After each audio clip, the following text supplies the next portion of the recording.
Valieva has ended in tears. She fell multiple times during her performance in the free skate in Beijing, placed fourth just days after failing a drugs test.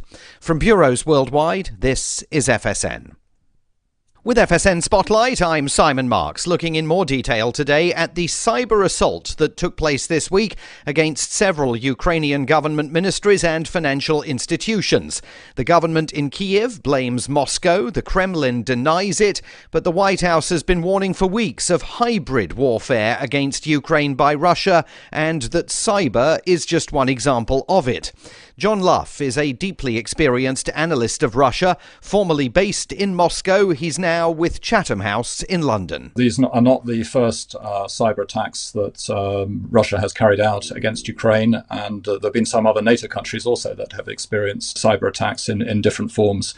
But this is definitely part of the picture. It's designed to keep up the pressure on Ukraine, to keep Ukraine's Western partners in a state of, I think, considerable anxiety about what Russia might do next. And to be fair, Putin warned us. He told a group of Russian ambassadors back in November that it was a good thing to keep the West on its toes. The West needed to be kept in a state of tension. And that is exactly what he's doing, because by so doing, he's encouraging people to come to him to talk to him in Moscow. He's getting the attention that he craves. And that cyber assault is one reason why support is growing in the US Congress for sanctions to be imposed against Russia right now, rather than waiting for a full-scale invasion of Ukraine that may never come. But the main news again today is that fears continue to mount in Western capitals that Russia is planning an invasion. The Russians continue to deny it. Northern Europe is being hammered by a storm system that saw winds of up to 150 kilometers per hour in parts of Germany. And Russian skater Kamila Valieva, who failed a drugs test at the Beijing Winter Olympics, finished fourth after falling multiple times during the free skate competition. And that is the latest feature story news. Simon Marks reporting. It's a landmark day in the March for Equality here in America. Congress passed the Casinos for Fairness Act today, which gives every mistreated group in America the right to open a casino. It worked with Native Americans. It will work for the rest of the country. If our society has kept you down, you will get a casino to pull yourselves back up. Veterans will also have the right to open a casino as a replacement for costlier benefit programs. I think it'd be nice to have a casino. I mean, I'd rather still be able to walk, but, you know. While the majority of the country is hailing the Casino Act as a step forward, many Native Americans are objecting to the law. We are still the most disadvantaged group in America. So all that we ask is that we be allowed to open whorehouses and start legally selling cocaine. The bill raised the question of whether immigrants should be allowed to own casinos. After much debate, the legislature decided that they would not, but they will be able to sell sliced mango on the street without a vendor license. This is the Onion News Network.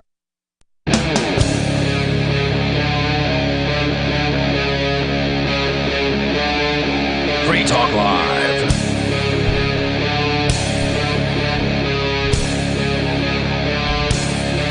Hey, it's Free Talk Live. Welcome to the program. The phones are open here. If you want to join the show, you can do that. The number is 603-283-6160. That's 603-283-6160. In the studio with you tonight, you've got Ian. And Bonnie. And Matt. Of course, you can bring up anything you want. That is the point of the program here. And we're going to talk about some economic-related stuff, economic freedom. The inflation rate hitting a near record high, certainly for the last 40 years. 7 out of 10 Americans say they're living paycheck to paycheck now. Those are things to discuss. But, Matt, you wanted to talk about cryptocurrency being targeted by the Biden administration. It was a couple of weeks ago that there were headlines saying, in 3 weeks, the Biden administration will release an executive order regarding cryptocurrency. And it wasn't saying anything else about it.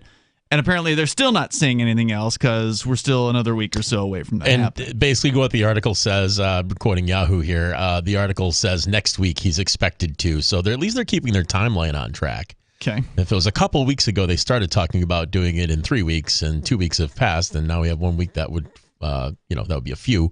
So, they're what the idea is that he's going to issue an executive order telling all of the various departments of government to do their own studies on cryptocurrency and then work with the Treasury to urgently study the possibility of a central bank digital currency. Well, they're already studying that. Oh, yeah. There are reports. I have a feeling the studies are completely done. The plans are all in place, and this is just the lead up. And that's why it seems weird that they want to study cryptocurrency and then make a not cryptocurrency digital currency. Well, I think they're banking on most people not understanding that there's a difference between digital currency, and which crypto. they would issue, and cryptocurrency, which is not controlled by anyone. Correct. They've been doing research at the Federal Reserve for, I don't know, most of the last year or maybe more than that.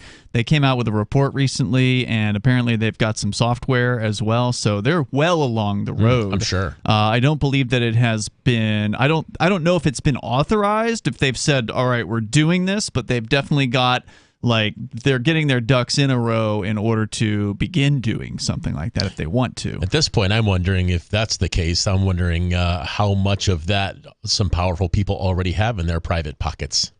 Well, I mean, I don't know if it has. I don't know how close it is to being released. That's a good question. But it doesn't have to matter, be released Matt, for people to have it ahead of time. No, I see what you're saying, but it doesn't matter because they can increase or decrease the supply, which they're only going to increase it, but they can increase the supply of it with a flip of a switch, a press of a button. I mean, that's the benefit to them to having the central bank digital currency is they can create and they can destroy, and that includes to destroy whatever is in the wallet they assign to you. Right. So they can they've got total control over this. We can get into that aspect of it, but I do have a story here from Cointelegraph about the Biden administration here. They're going to, again, issue this executive order, and they're saying that what their plan is to tell the various different agencies to, I guess, do, like you were saying, their own research here.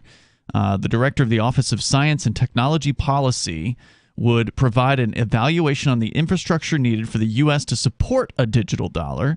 The agency will reportedly plan to issue a report to the president on distributed ledger technology within 180 days, with an update expected in 545 days regarding its environmental impact. Yeah, they keep beating the environmental impact drum of cryptocurrency, saying that mining crypto is bad for the environment. And I have a feeling they're going to say, oh no, our digital currency doesn't have any impact on the environment. Only the dirty Bitcoin has, Wow. Guarantee you're right about that. Yeah, you're killing penguins at a breakneck rate at this point. That's pretty ridiculous. The executive order will say, supposedly, obviously it hasn't come out yet, that the Financial Stability Oversight Council would study financial stability issues resulting from the introduction of cryptocurrencies. Their financial security stability issues. Correct. The Securities and Exchange Commission, Commodity Futures Trading Commission, Federal Reserve, Federal Deposit Insurance Incorporation, and the Office of the Comptroller of the Currency will consider measures to protect the markets and report to the president on methods to mitigate risks with respect to crypto. The Consumer Financial Protection Bureau, Federal Trade Commission, and Office of the Attorney General will study the impact of digital assets on market competition. The director and chair of the first two aforementioned agencies will review privacy concerns for the space. Altogether, the executive order, which will be the 81st set that Biden has signed since taking office in January of 2021, will be used to develop a comprehensive regulatory framework for digital assets in the United States. And that is not a good thing. I don't know how they think they're going to do that, though. How are they going to do that? Threats. And violence. But I don't think they understand how cryptocurrency works if that's what they can't just track every wallet. They'll have a hard time tracking wallets they want to pinpoint. How are they going to track everybody's wallet? Well, they wouldn't be able to, especially on privacy coins like Monero. Forget about it. There's also some others out there.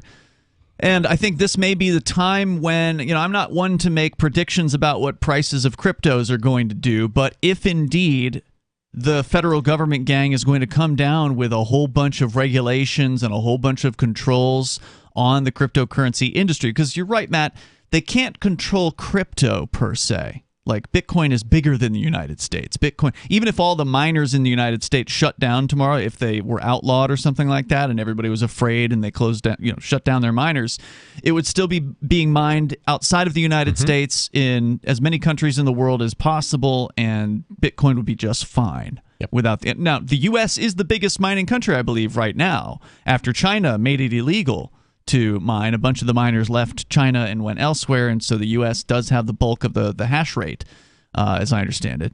But so that would be bad, right, for those businesses that had set up and spent money and invested into mining. It would destroy their business if they, if it were outlawed. But it will not destroy Bitcoin, and I think that was kind of what you were getting at, right?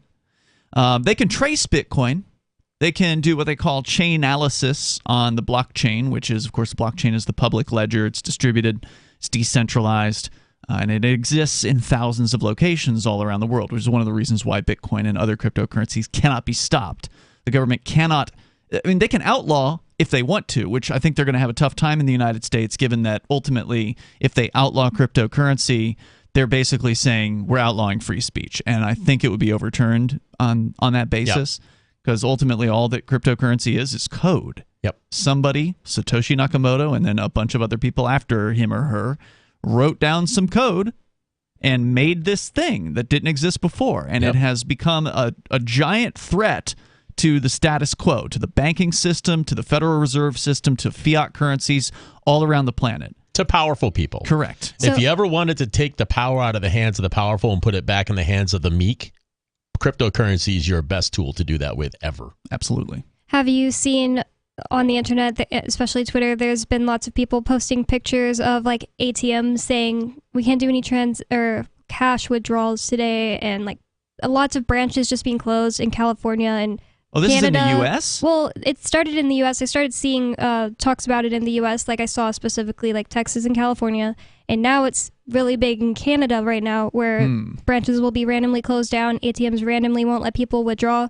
And people are saying they think it's because they sense that nobody has faith in the banks right now, and they are trying to protect themselves from a run on the bank.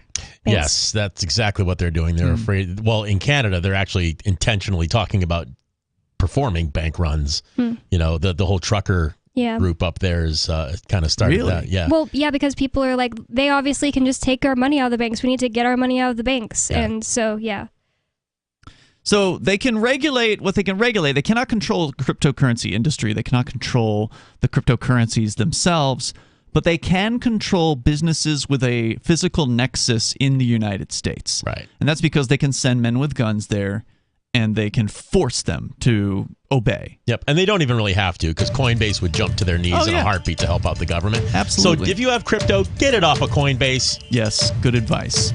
The number here is 603-283-6160, and by get it off of Coinbase, you mean get it into a wallet that you control. Don't move it to another exchange. Yeah, don't put it in a different Coinbase. Yeah. Keep it yourself. So we got more coming up here. We'll talk more about this plot on the part of the federal government. There's more to say about it, plus the central bank digital currency that they're cooking up, ostensibly. It's all on the way on Free Talk Live. There are basically two types of advertising: direct response and branding. Radio's great for direct response with its low cost to listener ratio, but audio can't be beat for branding, which is a longer term endeavor. You want to be the first thing that someone thinks of when they think about your product or service. If you have a local business that you want kept top of mind in your community, call the station. If you need national reach, Free Talk Live's got around 200 radio stations, millions of monthly listening sessions, can suit all budgets, and if we don't think we're right for you, we'll tell you. Email me, mark@freetalklive.com.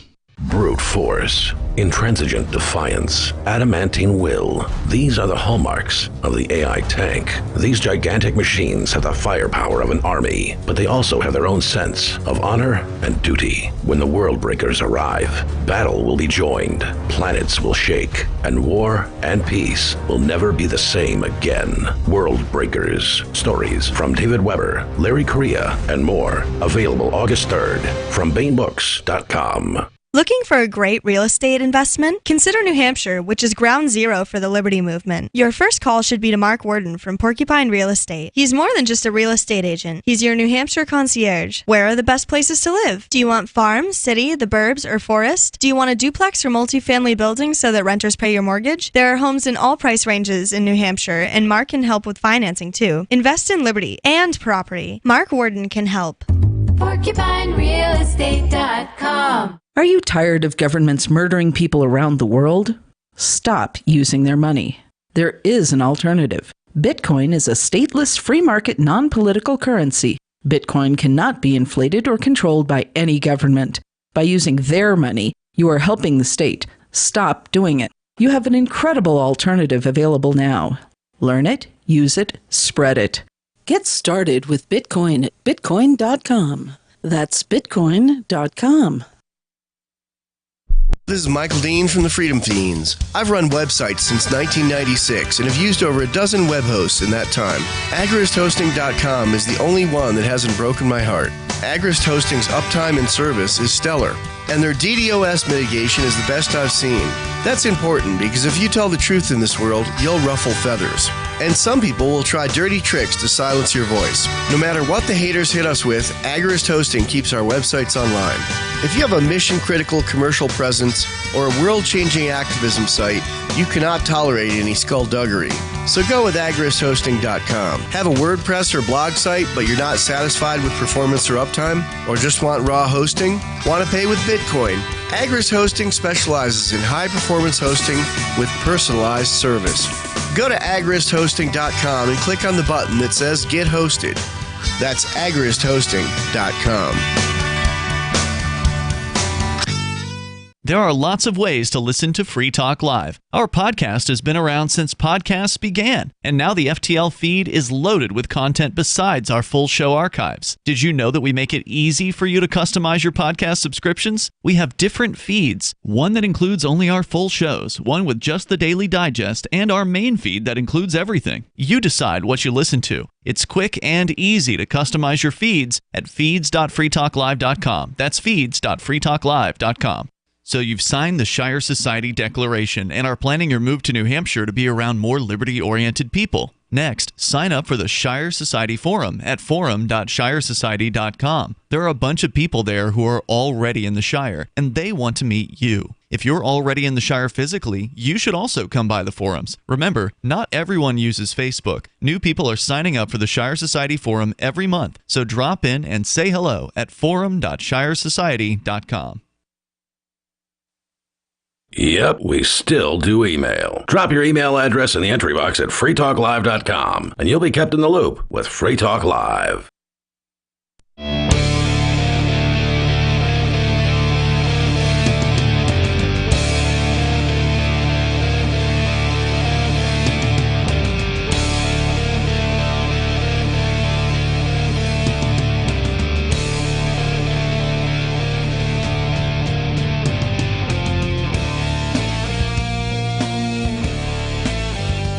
It's Free Talk Live. You can join us here and bring up whatever you want. The number is 603-283-6160. That's 603-283-6160. And Free Talk Live is brought to you by Bitcoin.com. We're talking a little bit about cryptocurrency here with the Biden gang getting ready to issue some sort of an executive order to mandate various different administrative bodies do research on cryptocurrency and cook up some sort of plot to regulate them or regulate the business. Because, again, you can't control crypto. Crypto is this sort of free market where it's open source. Everything's open source. All the code is open, so anybody that wants to can copy, the code of Bitcoin, tweak the code, and release their own cryptocurrency, which has been done. And it's decentralized, so it's not like one server that needs to be taken down. Correct. Yeah, it's all over the world. They can't stop it. Well, that said, they're also looking into setting up an international framework of laws and rules with other allied nations. Oh, I bet. Blah, blah, blah.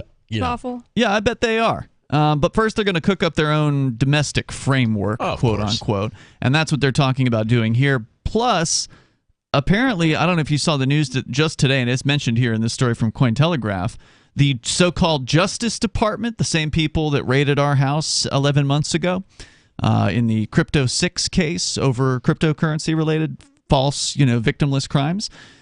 They are now creating their own agency or interagency or whatever that is going to track and seize digital assets connected to cryptocurrencies. So they're like a special division they're forming in the FBI or the Justice Department specifically to go after people's cryptocurrency. So yeah, again, good luck to them. Not really, but that's going to be a pretty high hill to climb for them. Well, I mean, if people aren't careful with their keys. Yeah, then it's actually pretty easy for them to take their stuff. I mean, they just did the biggest bust ever. What was it, last week? It was like $4 billion worth of crypto. $4.5 billion worth of cryptocurrency. The largest financial seizure. That couple in New York City? Yeah. I saw that. That was the FBI or whatever. And how did they get their keys? Apparently, they put them, allegedly, right? We can only go with what the FBI report said. Apparently, the male of the couple had stored the keys in some sort of an encrypted file on a public... On the cloud. On the cloud. Are you kidding me? That's what the claim was. And that's why a lot of people think that it's some kind of fakery in some way, because false flag. What high-level hacker who hacked, what was it, Bitfinex 5 years ago, leaves their keys on the cloud. Yeah, well, they said it was in an encrypted file, so now that again begs the question of, well, how do they get access to the encrypted file? Right. You know, did they guess his password? That's not really clear. They apparently got into his files before they arrested him, so he wasn't under duress and gave him his password. They had gotten his Bitcoin prior to actually arresting the guy. So at least that's according to their indictment. And again, we don't know what his side of the story is, so maybe more will be revealed. Apparently they are letting his girlfriend out on bail, but they're keeping him in. That's sort of the same sort of reason why they kept me in a jail cell, because, he might run. Risk. Yeah, that kind of thing. So we'll keep an eye on that story, and we got more to talk about the central bank digital currency. That's one of the things that's been on the table for the federal government in the last year. They've been talking a lot about it, and they recently released a report. I've got some more information about that. But first, let's go to Dave Ridley. He's on the line, calling us from New Hampshire. Dave, you're on Free Talk Live. Oh, hey, from Colorado, actually. Oh, sorry, Colorado. I'm visiting Colorado. But, yeah, I'm from New Hampshire, but visiting Colorado. Right. Okay, so have you guys talked much about the DEA and their fight with the New Hampshire state government? No, what's going on? So this was actually one of your people over at Free Keene reported this. There's this great new writer on Free Keene that you guys have. I forget her name, but she's wonderful. Kate Parker, maybe? Yeah. Yes, she's been following, just hard news and stuff like that, and from a liberty perspective. And so the state has been trying to stop the DEA from having access to the New Hampshire opioid database. And an appeals court has just ruled against the state, and now they're saying the DEA can look at that database. And what is this database?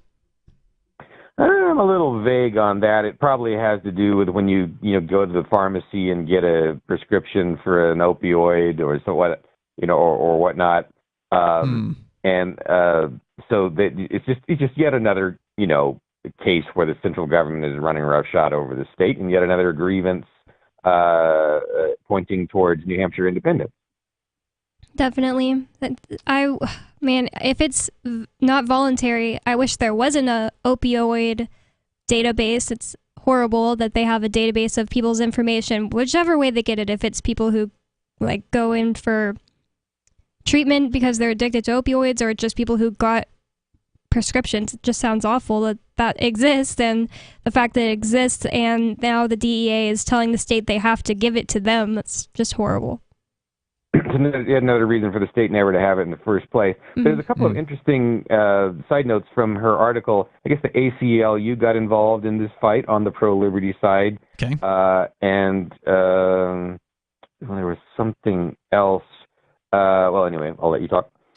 Well, I got the story here at freekeen.com. It's a little ways down the page. Michelle Jonas, the manager of the Prescription Drug Monitoring Program in New Hampshire, refused in 2018 the DEA's request to fork over 2.5 years' worth of prescription data of a quote-unquote person of interest. After being subpoenaed, she argued the records belong to the state, not an individual person.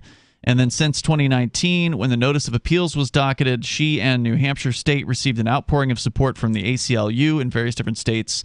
In other words, all the districts represented by the First Circuit Court. Over the past 2 grueling years of appeal, the ACLU supported Jonas and questioned whether issuing a subpoena to a state employees within the bounds of the district court. They argued that medical records, for all intents and purposes, are considered private information.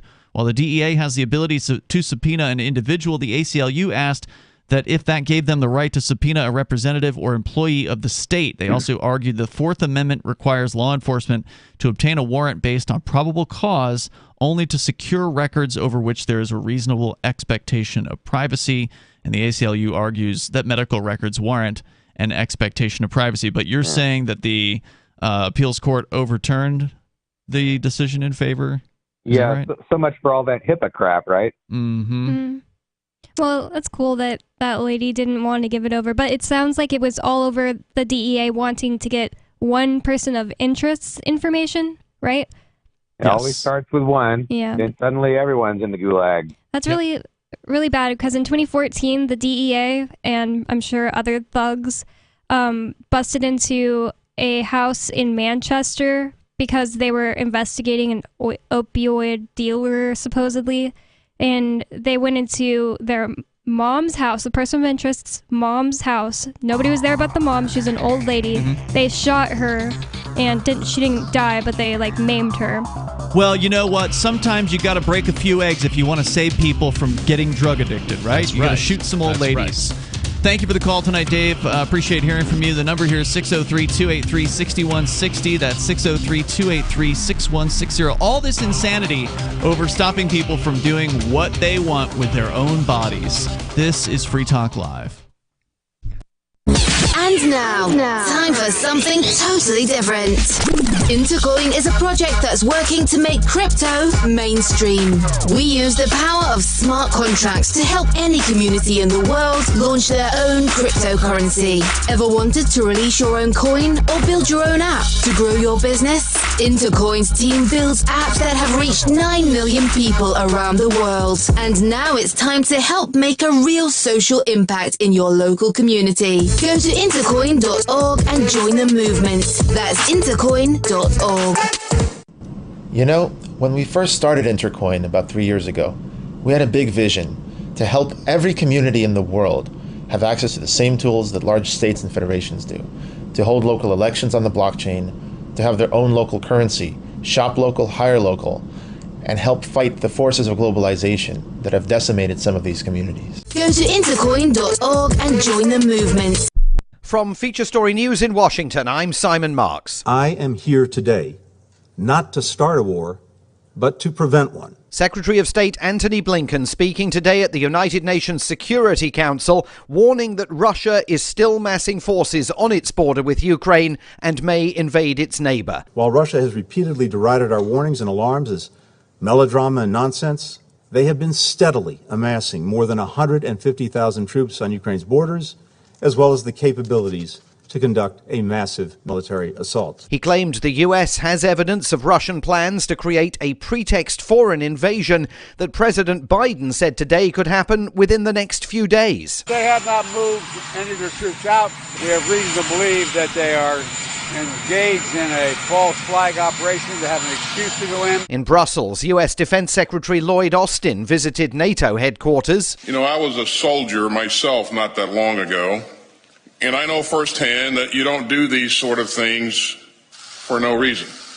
And you certainly don't do them if you're getting ready to pack up and go home. And at the UN, Russia presented its response to the US claims. FSN's Sarah Walton is at our bureau at UN headquarters. Russia has denied it has plans to invade Ukraine. At the meeting, it did not address those allegations specifically, but accused Ukraine of failing to implement the Minsk agreements designed to end fighting in the Donbass region. The State Department says Russia has expelled the deputy chief of the US mission in Moscow. Bart Gorman was given his marching orders yesterday. The US says it's another act of escalation by the Kremlin. British Prime Minister Boris Johnson today accused Russia of being behind the shelling of a kindergarten in eastern Ukraine. Foreign Secretary Liz Truss was in Kiev again. The aggressor in this situation is Russia. We will continue to call out false flag operations. We will continue to call out their cyber attacks. In other news, a major storm system has descended on northern Europe. Germany today recorded winds of up to 150 kilometres an hour in some places. Britain and Ireland are braced for flash floods. Weather forecaster John Ketley. So we're all going to be affected by Storm Eunice.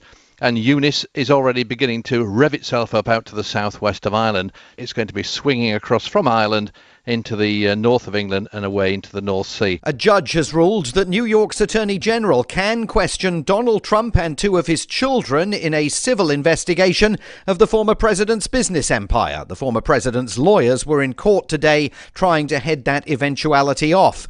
And the controversial Olympic quest by Russian skater Kamila Valieva has ended in tears. She fell multiple times during her performance in the free skate in Beijing, placed fourth just days after failing a drugs test. From bureaus worldwide, this is FSN. Got Telegram? You can follow our channel there and discuss show prep with other listeners at telegram.freetalklive.com.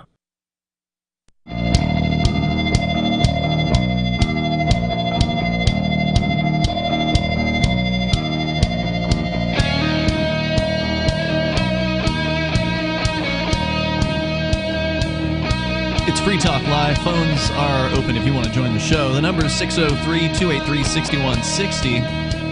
That's 603-283-6160. It's Ian, Bonnie, and Matt in the studio tonight. There's, of course, a lot to talk about on the way here.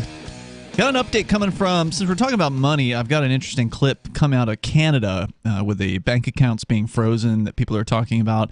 Apparently, it's more than just the trucker organizers who are having their bank accounts frozen. We'll get into that a little bit later. Again, the number is 603-283-6160. Check out Bitcoin.com. If you're ready to start learning about cryptocurrency, you need to get the basics down first. Concepts like decentralization, blockchain technology, these aren't as complicated as you might think at first blush. There's just some basic concepts you need to get down. So go to Bitcoin.com, click Get Started at the top of the page, and you'll find some introductory videos there that you can watch at your leisure. The first one, I think, is 3 minutes long. So spend a little bit of time, then maybe spend a little more time. Over at Bitcoin.com, click Get Started, and you can start learning about Bitcoin, Bitcoin Cash, and cryptocurrency in general. They've also got a great news site over at news.bitcoin.com. We're going to go back to your calls and thoughts. Speaking of Canada, we've got Mehdi calling in. Mehdi, you're on Free Talk Live from Canada. Hi, guys. And hi, Nobody. I'm so happy you're out.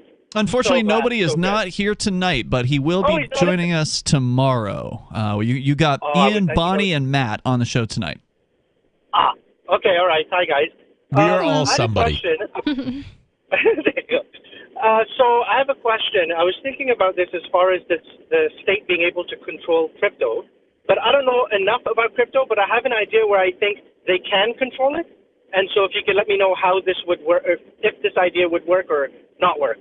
Okay, sure. So let's say, so businesses have, so let's say the government says, okay, we are going to only allow authorized software to be able to exchange Bitcoin with businesses to private individuals.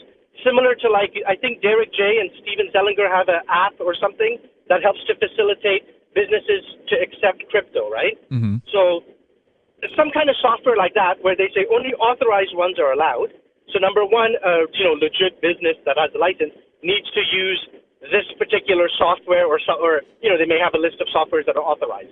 And then all they have to do then, can they not just block or, let's say, red flag certain addresses?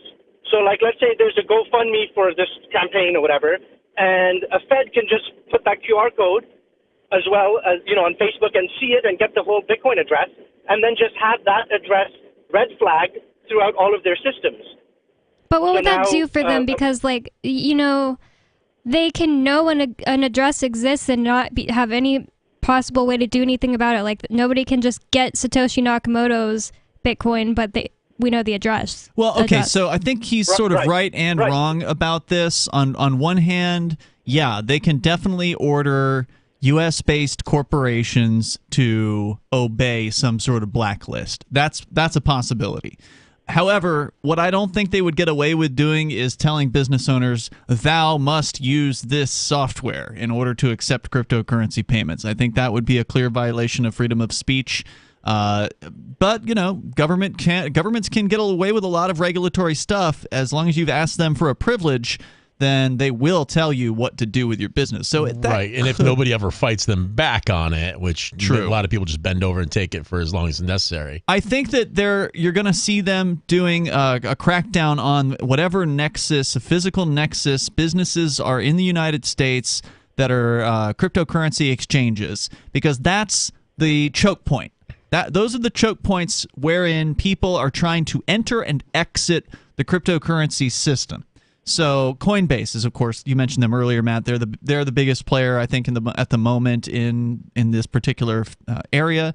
And in fact, they actually did a Super Bowl advertisement. They spent $7 million or whatever on a 60-second ad with a QR code bouncing around the screen. I feel awful that I ever wore a Coinbase T-shirt. Oh, did you really? Yeah, 2012. Wow. I had a Coinbase T-shirt. There were nothing back then. You didn't know about it. You didn't. I know thought it was better. cool. Oh, Yeah. cool. You know. So they're gonna put the pressure on these companies to do what they say, and the companies will, as you said, they'll jump to, they'll hop to, they'll do whatever it is they're told. And if the federal government says we need a blacklist of certain addresses, then all those companies will pick up that blacklist, and they will, if they want to crack down on making the process even more difficult to withdraw. Say you've got Bitcoin in your Coinbase, you want to turn it into dollars in your bank account to make it even more difficult to do that. They can certainly do that.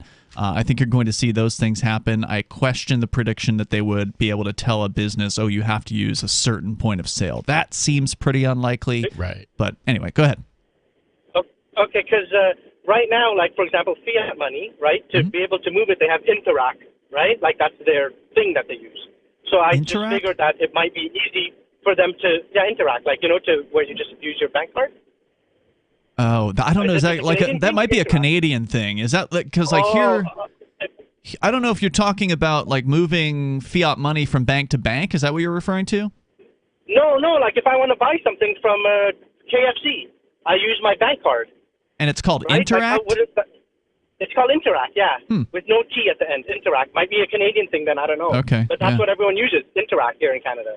So I'm saying, like, if they put something like that where it's, like Interac, but this is what you use to transfer crypto from one bank, from one wallet to your wallet. And then once they chokehold that, then, you can't steal money from someone's wallet. Bonnie's right. Of course, you can't. You need the keys. But you can prevent someone from using that crypto, right? So let's say someone was fundraising for crypto to, get things, buy gas, buy this and that. If the businesses are forced to use a particular point of sale, which, like you said, might be not possible, but if they are able to, and then they say, okay, well, you're using this point of sale, here are blacklisted wallets, and as soon as someone tries to use that, alarms can ding off, and, they Call might the call your cops. customer stuff and that. Yeah. I think that you could be right, and a lot of big corporations could do something like that, but ultimately they can't stop people from just being like, oh, I have an Edge wallet on my phone. Oh, I have an Edge wallet on my phone. I want to pay $20 for your syrup, and okay, sounds good. They can't stop that. Interac E Transfer, according to Wikipedia, is a funds transfer service between personal and business accounts at participating Canadian banks and other financial institutions. So this sounds to me like something that we have in the United States. There's a couple of these sorts of things. The name is escaping me at the moment, but it's between banks. There's this thing that allows people to send money back and forth that basically does it over the ACH This article says that system. Interac is trying to get into the U.S. market, and they are working with NICE, NYCE. You might see that on the back of your debit card. Zelly, that's the one I'm thinking of. Zelly, ZELLE. In the U.S., there's a big thing between the major banks where I don't know why, what it exactly is. It just seems It to kind be of seems some like sort a of Venmo, but yeah, my bank account has that. My Yeah. USAA bank account has that, where I could just easily send it to my friend's bank account if I needed to. Yeah, it's some sort of banker corporation that interacts between the banks. So I suspect that's exactly what you're talking about, just the U.S. version of it. And one of the things this guy's worried about is I think the government would have a hard time getting its hands on somebody's particular wallet address without actually taking a look at their device or breaking into it somehow. Oh yeah, if you don't have the keys, you're not getting into that. Yeah, you're not. They won't even know where it's coming from. And crypto goes from wallet to wallet. There isn't like a middle processing center where it has to go through or anything like that. It just goes from one wallet to the next, and a ledger recording is made. Mehdi, anything else you want to share tonight? That's about it. Oh, with the what's it called? This emergency thing? Yeah. They're not only going after the convoy, the organizers, the GoFundMe, it was either GoFundMe or the other thing, there's some list that has their names and email addresses, and they're saying that they're going to be going after those people too. I mean, ultimately, you can just starve someone. This is the best ad for, to be honest, this is the best ad for Bitcoin ever. Sure. Yeah, you're referring to the the Give Send Go website was hacked. And Mehdi, thank you for the call tonight. Appreciate hearing from you there in Canada. Some of the best calls we've had recently coming out of Canada. I can imagine. Thank you for the call. So anyway, Give Send Go was hacked. I don't know how many thousands of names of donors to the fundraiser for the truckers and came a lot out. of their info, like passports. Correct. And now I've got the clip from the financial thugs in Canada. We'll play that coming up. We have some good news. The indictments against Ross Ulbricht in the District of Maryland were dismissed with prejudice, meaning they can never be refiled. This is especially good because those indictments contain the only charge ever made that Ross engaged in murder for hire. This was a serious allegation that Ross Ulbricht denies. It was never prosecuted or ruled on by a jury, but was trumpeted by the federal government and the media as if it were proven fact. The Maryland court held these indictments for almost 5 years, poisoning Ross's case and leaving him under a cloud of unproven allegations. As explained in Ross's appeal to the Supreme Court, the fact that the judge used these allegations to give Ross a draconian sentence of double life without parole violated his Sixth Amendment right to a jury trial. Judges are required to issue sentences based on convictions decided by a jury, not unproven allegations never even charged at trial. Although this is a positive development, the dropped indictment will not set Ross free. Now, a presidential pardon is Ross's only hope of freedom. Sign the petition at freeross.org. freeross.org. The new 4th edition of Healing Our World, The Compassion of Libertarianism, will take your understanding of liberty to a deeper level and has over 1,300 updated references, new cartoons, and a foreword by Dr. Ron Paul. With discounts for multiple book purchases, the 4th edition of Healing Our World is a great gift for the liberals, pragmatists, environmentalists, and Christians in your life who think libertarianism is cold-hearted. Get yours today at healing.freetalklive.com and use promo code FTL for a $5 discount. What if you want to hear the latest episode of Free Talk Live, but all you have is your phone, you forgot to download our archive, and you have no data connection? You can call our Listen line at 641-793-0191. That's a long-distance number, so you may incur charges. If not, listen as long as you want. 641-793-0191. The Free Talk Live Listen line, 641-793-0191. Join liberty-minded voluntarists, anarchists, and libertarians from June 27th through July 3rd for the 6th annual Fork Fest at Rogers Campground in the beautiful White Mountains of New Hampshire. Fork Fest is a fork of the Porcupine Freedom Festival, which sold out for the first time in 2021. Fork Fest takes place the week after Pork Fest, but Fork Fest is decentralized, which means that there's no ticket cost and no one is in charge. All you have to do to join the fun is reserve your camping site, RV site, or motel room with Rogers Campground for June 27th through July 3rd. There's no better place to celebrate Independence Day than around other freedom-loving activists in the Shire. You can find out more at the unofficial website, forkfest.party. You can also connect with other attendees on the Forkfest Telegram and Matrix chat rooms, as well as the Forkfest forum. You can find links to those at forkfest.party. We hope to see you there. Forkfest.party. Tired of cancel culture? Sick of mega tech corporations holding an axe over your head? Join the LRN.FM Matrix chat server. It's self-hosted, so no one else can tell us what to do or say. Don't like the existing channels? You can make your own. You can even connect into some of our channels from other Matrix servers. It's federated. For the full LRN.FM Matrix experience, though, you should join our server via the step-by-step instructions at chat.lrn.fm. chat.lrn.fm.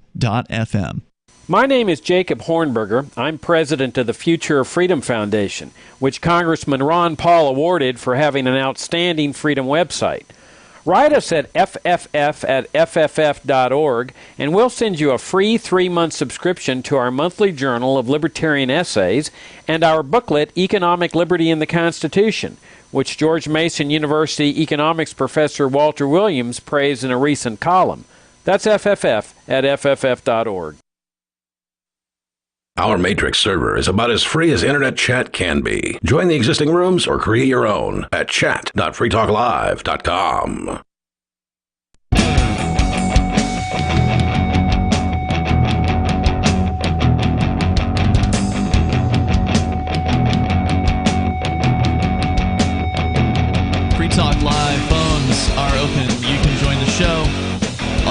always dial in at 603-283-6160. That's 603-283-6160. And want to say thank you to Gavin68, who is a Free Talk Live supporter via the AMPS program over at our new Patreon that we started a few months back. Thank you, Gavin. He's joined as a silver level amplifier over at amps.freetalklive.com. That's amps.freetalklive.com. AMP stands for Advertise, Market, Promote, and Support Free Talk Live. So if you like what we do and you can afford $5 a month to help us out, then we certainly appreciate it. And you get some cool perks like Gavin68 did over at amps.freetalklive.com. So thank you in advance for doing that.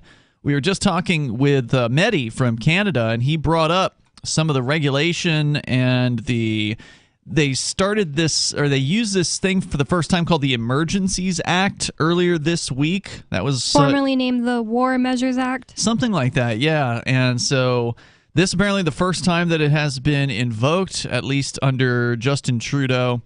And one of the things that this thing is allowing is banks to freeze people's accounts without having to go to the government first and without having any kind of financial liability for doing so. So if they freeze, if they freeze your account and something bad happens to you, you lose a business, lose business or something like that, there's no liability on the banks apart for doing that, even if they got it wrong. Is this just as long as they want it's enacted, the War Measures Act? Yeah, I guess. I mean, I don't know all the details, Bonnie. I mean, I haven't read it, and I'm sure none of our hosts have read the thing. We don't live in Canada, and I suspect most people in Canada haven't read it either, just because who can read these things? I mean, they're usually hundreds, if not thousands of pages long. It wouldn't surprise me if it was one or the other of those. But I did hear something the other day on one of the live streams out of Ottawa that it may only require 20 members of their parliament to undo it. So it's possible that it may not last, but again, we'll see. For right now, they're talking with this Deputy Prime Minister Chrystia Freeland, who is interviewed. Their website here is True North, or I guess it's probably not their interview, but they've got the video footage of it. Chrystia Freeland answering questions about these new financial controls that they're going to be able to freeze people's bank accounts, and I've got that audio here. So you're confirming that accounts have been frozen, both personal and corporate, but you're not releasing the information. And the actual follow-up is, I'm just wondering whether the bank accounts will be targeted of individuals who donated to the Give, Send, Go and the GoFundMe campaigns. Are they considered designated people under the Emergencies Act, meaning that their credit cards could be cut and financial services are targeting them as well? Okay, so the names of both individuals and entities, as well as crypto wallets, have been shared by the RCMP with financial institutions, and accounts have been frozen, and more accounts will be frozen.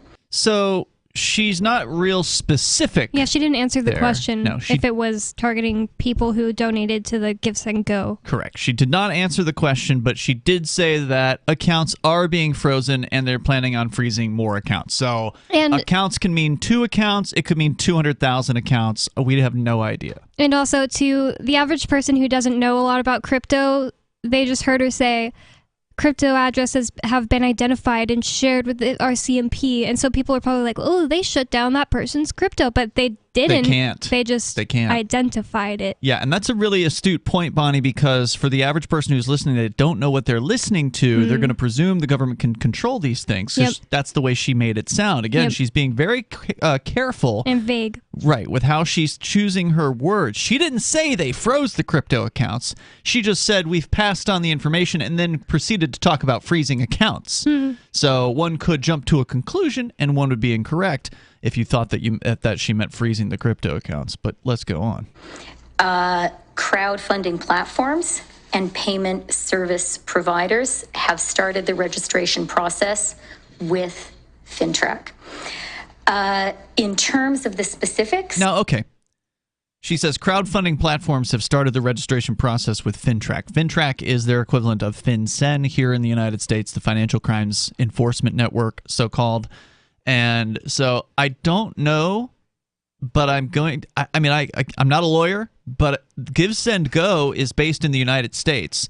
So why would Give, Send, Go have any obligation whatsoever to register with FinTrack? Well, she didn't say Give, Send, Go. She didn't. She just said financial organizations or whatever. Yeah. So again, I don't think that this would, that they would mandate, or that they could mandate that U.S.-based financial organizations have to register, but that might also mean that they would then not be able to interact with Canadian bank accounts or anything like that. So who knows what kind of pressure is being put on Give, Send, Go right now. On whose accounts are being frozen, you now have the regulations.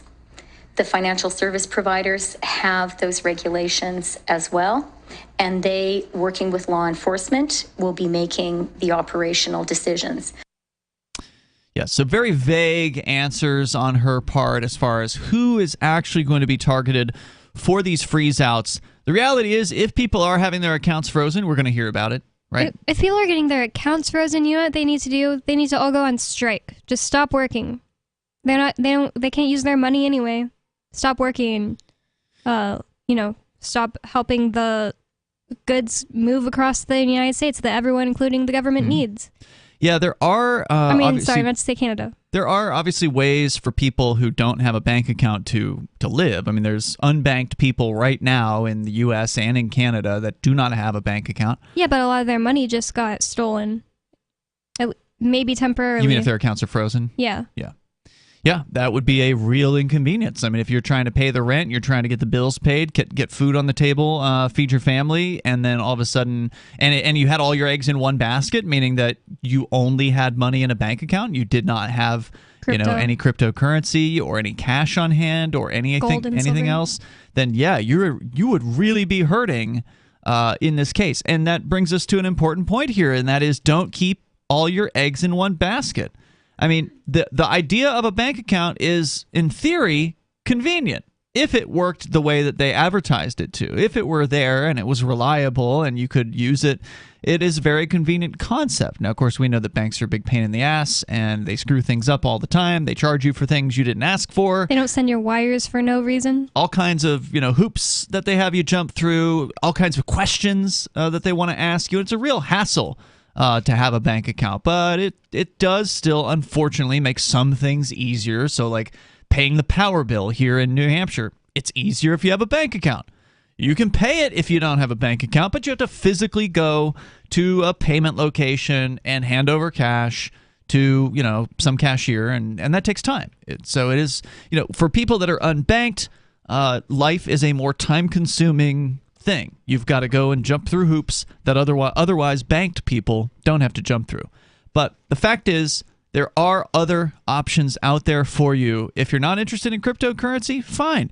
Look at gold and silver, as you mentioned, Bonnie. Look at some of these other alternatives, or at the very least, have a little bit of cash on hand. You don't want to keep everything in a bank account, especially with these psychopaths going around and just deciding that you're unacceptable politically, and so therefore you need to be frozen out. I mean, this is straight out of China, this kind of stuff. So this is like social credit score. This is really crazy. It's my dad has been really worried about and telling me about something called I can't remember all of a sudden, but it's something score that the United States wants to start to implement in people's bank accounts, and it'll be like your social score. So like you'll get a score based on how they think you are, how good you are of a person, how economically okay your business is, and there's one more. I can't remember what it is right now. And it's basically a social credit score where if your score is bad, then ECG score. Can't remember what that all stands for right now. But if it's bad, they can just close your bank accounts. That's basically what they're doing, like bypassing that process and just saying, we don't like people who don't want to get the vaccine or don't want to mandate that people get the vaccine. So therefore, we're closing your accounts. Yeah, and that's what they're basically doing in Canada. That's what they're doing, yeah. But they're using you're financing terror as the excuse. Not that, we don't agree with your opinion about the vaccine. It just so happens to be that a lot of the people who finance the truckers and the convoy don't agree with the vaccine, or at the very least don't agree with the mandates on the vaccine. And so they're not saying you can't have an opinion. They're just saying you can't support people who are in downtown Ottawa or blocking bridges. It's thinly veiled, but... So therefore, you're a terrorist, quote unquote, and so that's why we're going to freeze your accounts. Now, the question is, are they going to follow this up with criminal charges for these people as well, or just punish them financially? If you want to weigh in, you can join the show here. The number is 603-283-6160. That's 603-283-6160. This is Free Talk Live. If you want to know the latest about Free Talk Live before we go on the air, all you need to decide is how you want it delivered. It's your choice. Visit news.freetalklive.com to receive our usually weekly news updates by email. Plus, we have a Twitter account at twitter.freetalklive.com, and you can follow us on the decentralized Mastodon platform at toot.freetalklive.com. So please follow us at toot.freetalklive.com and sign up for our emails at news.freetalklive.com. Do you feel like your nation, state, or community no longer holds your values? Have you dreamt of a place where people agree that liberty is important and are free to pursue their projects so long as they respect the property of others? There are many people just like you that are discovering freeprivatecities.com. Their social media links are at the upper right of the page at freeprivatecities.com. All skill levels will be needed when the first of the Free Private Cities opens. It's sooner than you think. Stop arguing and build. freeprivatecities.com.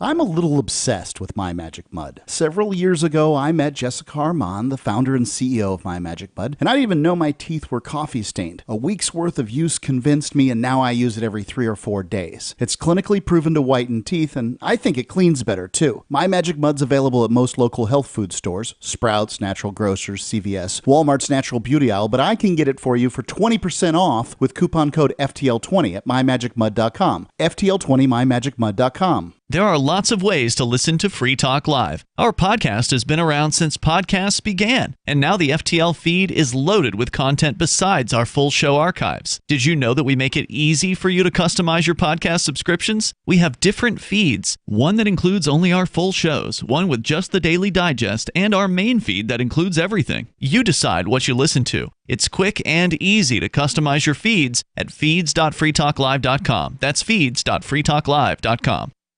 You're listening to the live edition of Free Talk Live. Hour number 2 is next after the news here on the Liberty Radio Network at LRN.FM.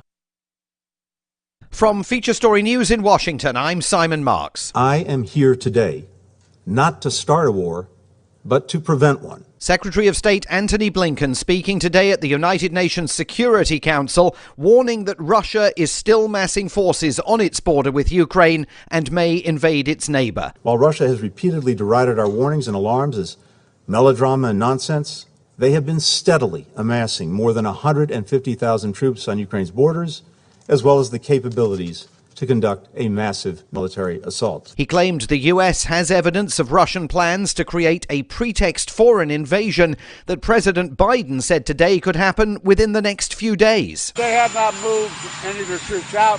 We have reason to believe that they are engaged in a false flag operation to have an excuse to go in. In Brussels, U.S. Defense Secretary Lloyd Austin visited NATO headquarters. You know, I was a soldier myself not that long ago. And I know firsthand that you don't do these sort of things for no reason. And you certainly don't do them if you're getting ready to pack up and go home. And at the UN, Russia presented its response to the US claims. FSN's Sarah Walton is at our bureau at UN headquarters. Russia has denied it has plans to invade Ukraine. At the meeting, it did not address those allegations specifically, but accused Ukraine of failing to implement the Minsk agreements designed to end fighting in the Donbas region. The State Department says Russia has expelled the deputy chief of the US mission in Moscow. Bart Gorman was given his marching orders yesterday. The US says it's another act of escalation by the Kremlin. British Prime Minister Boris Johnson today accused Russia of being behind the shelling of a kindergarten in eastern Ukraine. Foreign Secretary Liz Truss was in Kiev again. The aggressor in this situation is Russia. We will continue to call out false flag operations. We will continue to call out their cyber attacks. In other news, a major storm system has descended on northern Europe. Germany today recorded winds of up to 150 kilometres an hour in some places. Britain and Ireland are braced for flash floods. Weather forecaster John Ketley. So we're all going to be affected by Storm Eunice. And Eunice is already beginning to rev itself up out to the southwest of Ireland. It's going to be swinging across from Ireland into the north of England and away into the North Sea. A judge has ruled that New York's Attorney General can question Donald Trump and two of his children in a civil investigation of the former president's business empire. The former president's lawyers were in court today trying to head that eventuality off. And the controversial Olympic quest by Russian skater Kamila Valieva has ended in tears. She fell multiple times during her performance in the free skate in Beijing, placed fourth just days after failing a drugs test. From bureaus worldwide, this is FSN. With FSN Spotlight, I'm Simon Marks, looking in more detail today at the cyber assault that took place this week against several Ukrainian government ministries and financial institutions. The government in Kiev blames Moscow, the Kremlin denies it, but the White House has been warning for weeks of hybrid warfare against Ukraine by Russia, and that cyber is just one example of it. John Luff is a deeply experienced analyst of Russia, formerly based in Moscow. He's now with Chatham House in London. These are not the first cyber attacks that Russia has carried out against Ukraine, and there have been some other NATO countries also that have experienced cyber attacks in different forms. But this is definitely part of the picture. It's designed to keep up the pressure on Ukraine, to keep Ukraine's Western partners in a state of, I think, considerable anxiety about what Russia might do next. And to be fair, Putin warned us. He told a group of Russian ambassadors back in November that it was a good thing to keep the West on its toes. The West needed to be kept in a state of tension. And that is exactly what he's doing, because by so doing, he's encouraging people to come to him to talk to him in Moscow. He's getting the attention that he craves. And that cyber assault is one reason why support is growing in the US Congress for sanctions to be imposed against Russia right now, rather than waiting for a full-scale invasion of Ukraine that may never come. But the main news again today is that fears continue to mount in Western capitals that Russia is planning an invasion. The Russians continue to deny it. Northern Europe is being hammered by a storm system that saw winds of up to 150 kilometers per hour in parts of Germany. And Russian skater Kamila Valieva, who failed a drugs test at the Beijing Winter Olympics, finished fourth after falling multiple times during the free skate competition. And that is the latest feature story news. Simon Marks reporting. I just got off the phone with New York. We are the #1 network in the world. And it is an honor to stand before you at such an exciting time. We're stretching boundaries that will irreparably alter people's perception of what they are willing to watch. And our next season will offer tantalizing programming that plays seamlessly into the desire of our viewers. Ladies and gentlemen, may I present to you just a taste of what ODS has to offer. You know the rules. Grow a pumpkin or go home. Here's the twist. Only one of you has the real pumpkin seeds. Are you a pumpkin or not? You call yourselves pumpkin growers? I know I didn't get the pumpkin seeds. I dug in there. They're bean sprouts. Starting a pumpkin alliance. Anyone grows a pumpkin, we split the money. Get out of my patch. This is the Onion News Network.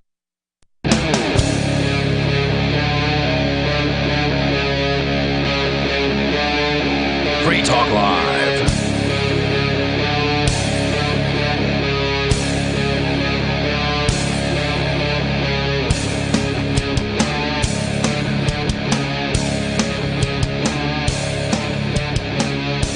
This is Free Talk Live. You can join us here. The number is 603-283-6160.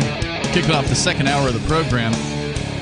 And I had not heard the news that I just saw just a few moments ago about what's happening in Toronto, or not Toronto, in Ottawa.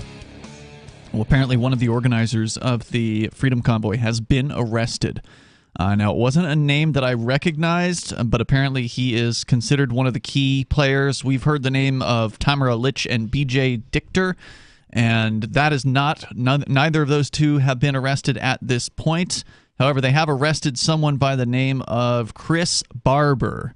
And this, according to various different quote-unquote news sources, this one is the actual government propaganda arm in Canada, the CBC.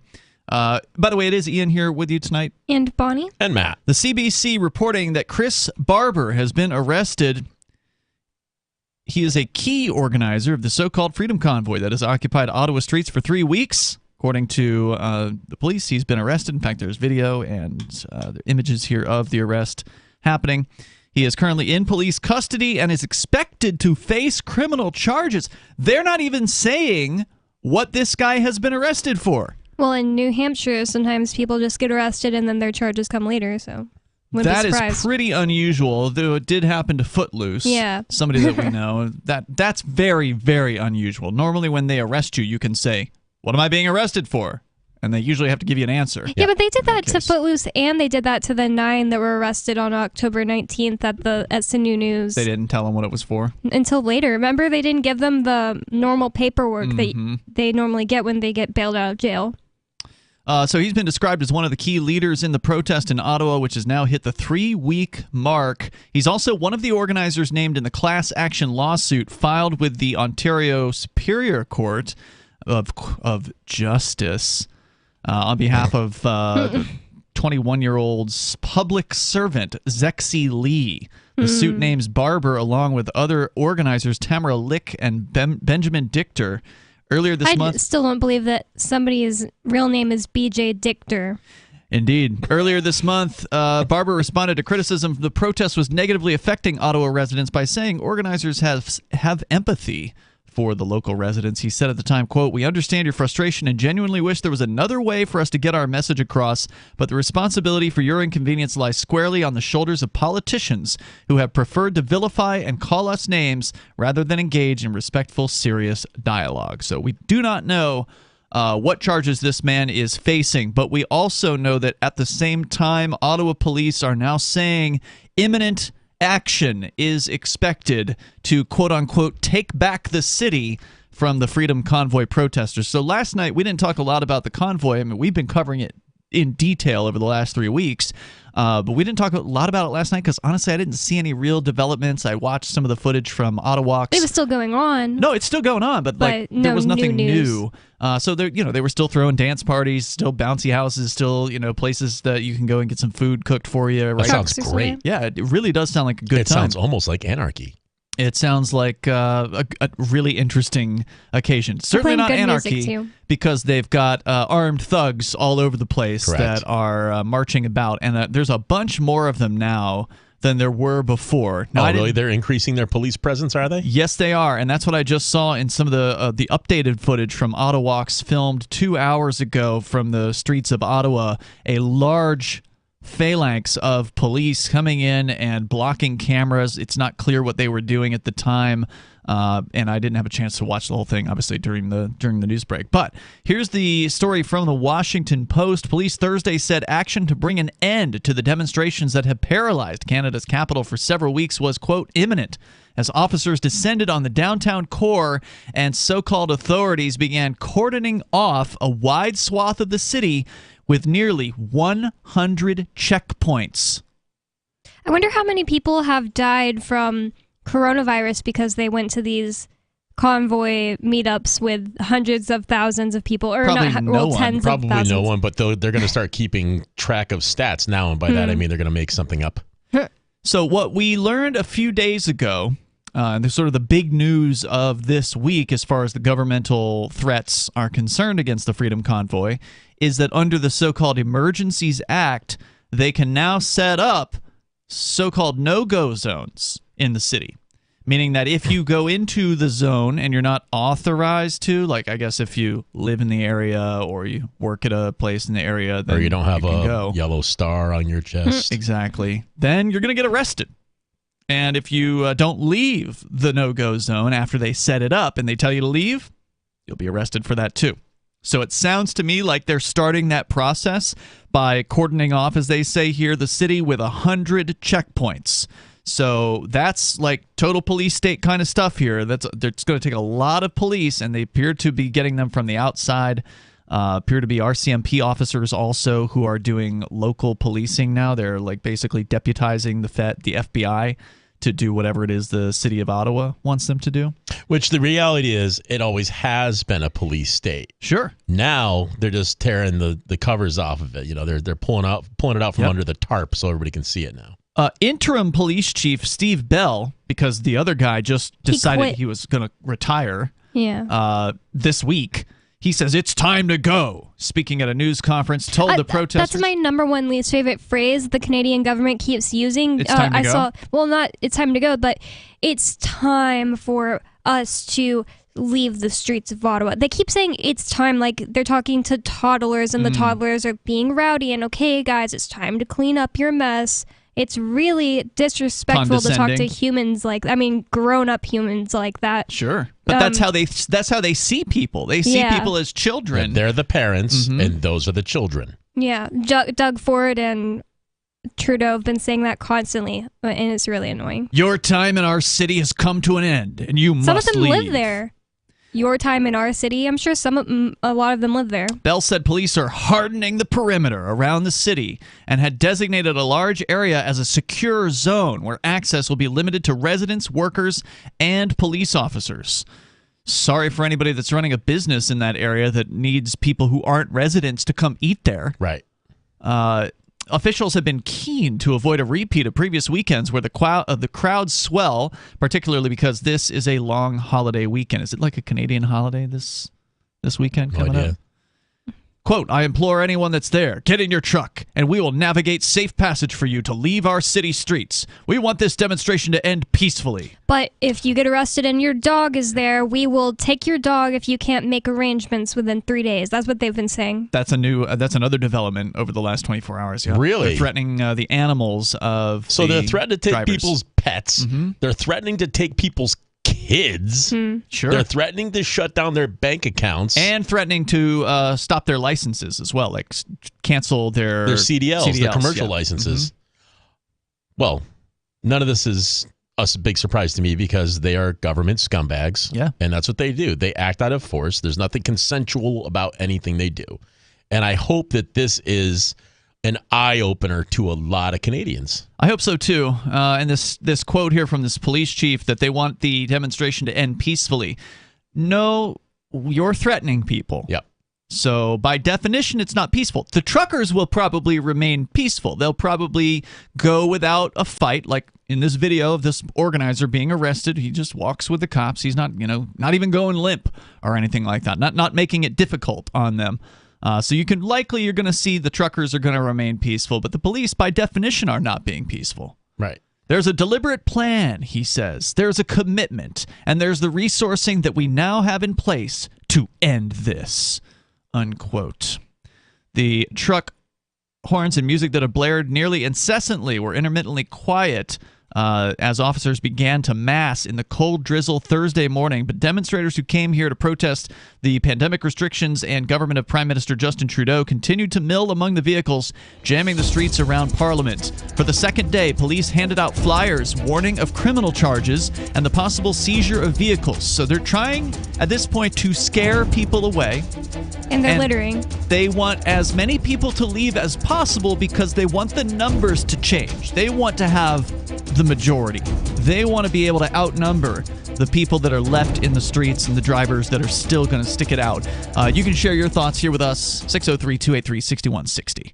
There are basically two types of advertising, direct response and branding. Radio's great for direct response with its low cost to listener ratio, but audio can't be beat for branding, which is a longer-term endeavor. You want to be the first thing that someone thinks of when they think about your product or service. If you have a local business that you want kept top of mind in your community, call the station. If you need national reach, Free Talk Live's got around 200 radio stations, millions of monthly listening sessions, can suit all budgets, and if we don't think we're right for you, we'll tell you. Email me, mark@freetalklive.com.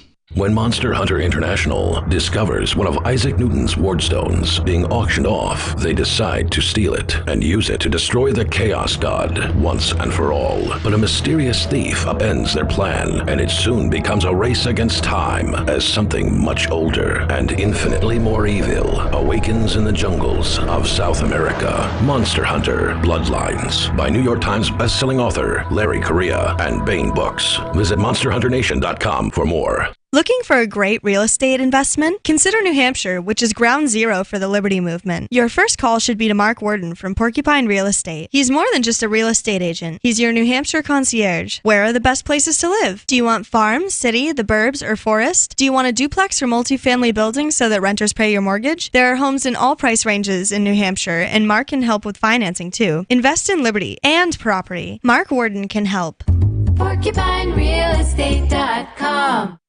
Are you tired of governments murdering people around the world? Stop using their money. There is an alternative. Bitcoin is a stateless, free market, non-political currency. Bitcoin cannot be inflated or controlled by any government. By using their money, you are helping the state. Stop doing it. You have an incredible alternative available now. Learn it, use it, spread it. Get started with Bitcoin at bitcoin.com. That's bitcoin.com. The Shire Free Church offers a sanctuary to those seeking an escape from state churches. The Shire Free Church is an interfaith, diverse group of people that may not share identical theological beliefs. As a member in or minister of the Shire Free Church, you are a sovereign individual and may be the faith of your choice. We don't claim to have all of the answers. We are open to all peaceful people. We want to learn from each other. What unifies the Shire Free Church and its diverse members is peace, love, and liberty. There are many paths to God, one for every individual. The Shire Free Church does not define a specific path beyond those parameters that must be your foundation. Peace as your way, love as your guide, and liberty as your light. Learn more at church.shiresociety.com. That's church.shiresociety.com. What if you want to hear the latest episode of Free Talk Live, but all you have is your phone, you forgot to download our archive, and you have no data connection? You can call our Listen line at 641-793-0191. That's a long-distance number, so you may incur charges. If not, listen as long as you want. 641-793-0191. The Free Talk Live Listen line, 641-793-0191. So you've signed the Shire Society Declaration and are planning your move to New Hampshire to be around more liberty-oriented people. Next, sign up for the Shire Society Forum at forum.shiresociety.com. There are a bunch of people there who are already in the Shire, and they want to meet you. If you're already in the Shire physically, you should also come by the forums. Remember, not everyone uses Facebook. New people are signing up for the Shire Society Forum every month, so drop in and say hello at forum.shiresociety.com. You can stick it to the man and big tech. Join our FTL social mastodon at social.freetalklive.com.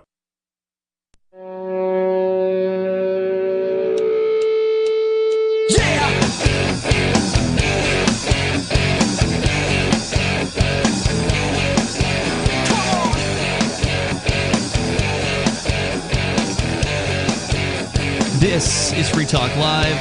You can join us. The number here is 603-283-6160. We're giving you updates here on the Freedom Convoy. The crackdown appears to be in slow motion, but it does appear to be happening. Mainstream media reporting that there are now 100 checkpoints set up around downtown Ottawa to choke off new arrivals from coming in and backing up the people that are there in the area of Parliament. And in theory, to lessen the numbers of supporters that are on the streets, so the police can come in, outnumber people, and make arrests. So we're going to continue with that with you in the studio. By the way, you've got Ian and Bonnie and Matt. Open phones as always, 603-283-6160. So, looking at the mainstream media report, but also looking at independent journalists like Ottawa Walks, who was on the scene today out in front of Parliament a few hours ago, where it's snowing up there. Here it's like 60 degrees almost today. It's yeah, incredible. it was awesome. But it's quite snowy there, and some number of dozens of yellow-jacketed cops are shown in this footage coalescing around apparently a man who is being carried by police. At least that's the way it was described. I couldn't see it in the video because the cops are so encasing of what's actually going on. Like they're surrounding the actual arrest. Yeah, they don't want you to see what they're doing. Correct. And there's a bunch of people around to witness it in theory, but the cops are doing everything they can to keep people away, to stop the cameramen from being able to record what's happening, and they ultimately end up threatening some of the other camera people, demanding that they move back. And people who are doing something good always threaten people filming them. Right. So they successfully push the camera people back. There's like a huge throng of cops just in the way in general, just standing around the arrest that's going on, and the Canadian folks that are there, who still outnumber the police from what I'm seeing, the people that are just on the ground witnessing this, are just quietly recording. There's not anyone. I'm not hearing anyone shouting out like, stop it, stop hurting that man, why are you doing this, like a lot of us would. Like if we're trained as cop blockers here in Keene, New Hampshire, and if the police are doing something to violate somebody's rights, we're gonna say it out loud. And I wonder if I've seen that type of difference in the behaviors between Canadians and some other cultures before, and I wonder if it has something to do with how like Americans have been raised to be citizens and Canadians and say English have been raised to be subjects. Is there something deep in their brains that tells them that they're a subject or property of some distant, far off leader I don't type know. person? I bet that could be true because they believe they're under the Queen. I think you're giving Americans too much credit. I would say I'm giving Americans too much credit too. I mean, we're it's taken trained, a long time. I mean, not all of us fell victim to the training, I think. But we're trained to be cop block, activists here. And the difference between a cop watcher and a cop blocker is a cop blocker will insert themselves into the situation, not necessarily to get themselves arrested per se, but to speak up. To say, hey, that's wrong. Yep. What you're doing is wrong. You need to stop harassing that college girl for having an open container on the street or whatever. I think like the average person, even in America, but not necessarily someone here in Keene, might think they can't say anything like that to a cop because basically they'll get arrested. Well, that, and also because basically whether you're in Canada or America, you've probably kind of been brainwashed to believe that whatever the cops are doing is at least legal. Like they're not doing anything. Like if they're doing something legal, can't really yell at them, hey, what you're doing is wrong, because you don't think of it that way. It can be wrong and legal, but I think a lot of people don't think of it that way. So like to yell at somebody and say, hey, what you're doing is wrong when they're a cop, a lot of people would have a mental block there. That's true. Right. Yeah, and that's what I'm saying. I don't think there's really that much of a difference between Americans and Canadians, but Canadians are generally considered nicer than Americans. That's what I was thinking, and they're just nice. So are there a lot of libertarians in Canada, do you think? No. But there aren't a lot of in the United States either. That guy that called the other day, where was he from? The one that was from the west of Canada? Calgary. Calgary. He was saying that there's a lot of libertarians that live around there because it's a rural area, number one. And there are a lot of farmers that came from the United States to Canada when the United States made some kind of law that they didn't like, and they're libertarian, and they wanted to get away from some law. But the Libertarian Party there is as weak as, if not weaker. I was really than talking about here. party politics. I was talking more like, how people feel politically. I don't know. I didn't even know there was a Libertarian Party in Canada. That would be a question for somebody in Canada. Maybe they could answer that question. Our number is 603-283-6160. So we're talking about the police crackdown here that, again, appears to be happening. They've set up 100 checkpoints, according to the Washington Post, and the police chief is pleading for people to leave right now. He's claiming he wants this to end peacefully. However, we know that they are threatening violence and they're using violence. For the second day, the police are handing out warnings of potential criminal charges and the possible seizure of vehicles. But on Kent Street, amid the rows of humming trucks being refueled by volunteers with jerry cans, there sat a toilet with a sign directing police to put their tickets inside of it. That's great. Which is awesome. These guys have a good, the protesters got a good sense of humor there. The fencing, new fencing was erected on Parliament Hill's side of Wellington Street next to the demonstrators' encampments, and police from Quebec had arrived to help. So they are definitely... They're importing thugs and scumbags. Increasing numbers. And that actually goes to a point that somebody else made earlier this week on the air. I think it was Nobody, who said protesters should consider divvying this protest up and going to some of the other cities. If they're going to bring where all the cops their left. Right. Yeah, if you're going to bring all these cops in from Toronto and from Quebec and they're out of their cities, so why not just go to where they're not? Take the protest, split it into two. Kind of a good idea on nobody's part. So we'll see how this develops. Trudeau this week became the first Canadian leader, so-called, to invoke the Emergencies Act. Parliament Hill, surrounding the surrounding parliamentary precinct, and several government buildings have been declared off limits for public assemblies.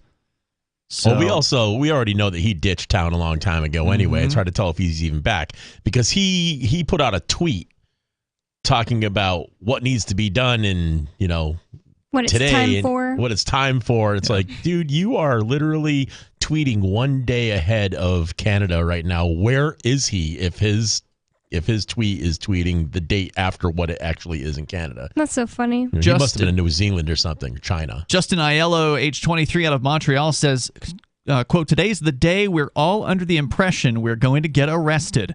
We're okay with that, as it's for a good cause. We're going to have a good time in prison." Nice. And that's another interesting point here is, again, this really is, any protest movement is always all about numbers.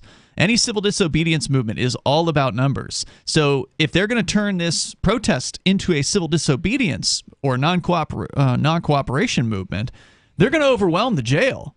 And that's one of the reasons why the government gang wants to convince people to leave. They know they only have a limited number of officers and a limited number of cars and a limited number of cells in which to place these people. What about tow trucks to pull all those tractor trailers out of there with? Those are specialized tow trucks. And the tow truck workers don't want to do it. That's right. Right. Because those guys are truckers too. Yep. More coming up here. 603-283-6160. So it's a bit of a standoff, it sounds like. We're going to see how it develops, and you can share your thoughts as well.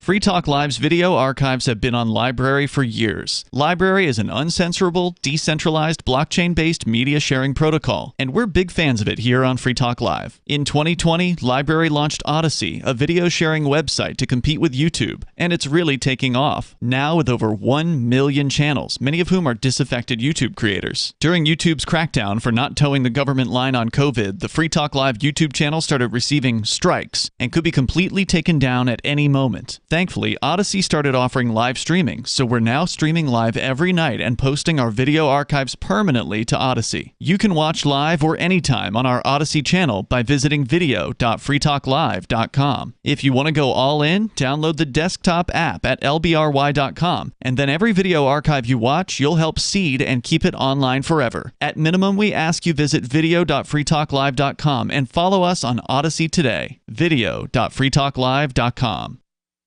From Feature Story News in Washington, I'm Simon Marks. I am here today, not to start a war, but to prevent one. Secretary of State Antony Blinken speaking today at the United Nations Security Council, warning that Russia is still massing forces on its border with Ukraine and may invade its neighbor. While Russia has repeatedly derided our warnings and alarms as melodrama and nonsense, they have been steadily amassing more than 150,000 troops on Ukraine's borders, as well as the capabilities to conduct a massive military assault. He claimed the U.S. has evidence of Russian plans to create a pretext for an invasion that President Biden said today could happen within the next few days. They have not moved any of their troops out. We have reason to believe that they are engaged in a false flag operation to have an excuse to go in. In Brussels, U.S. Defense Secretary Lloyd Austin visited NATO headquarters. You know, I was a soldier myself not that long ago, and I know firsthand that you don't do these sort of things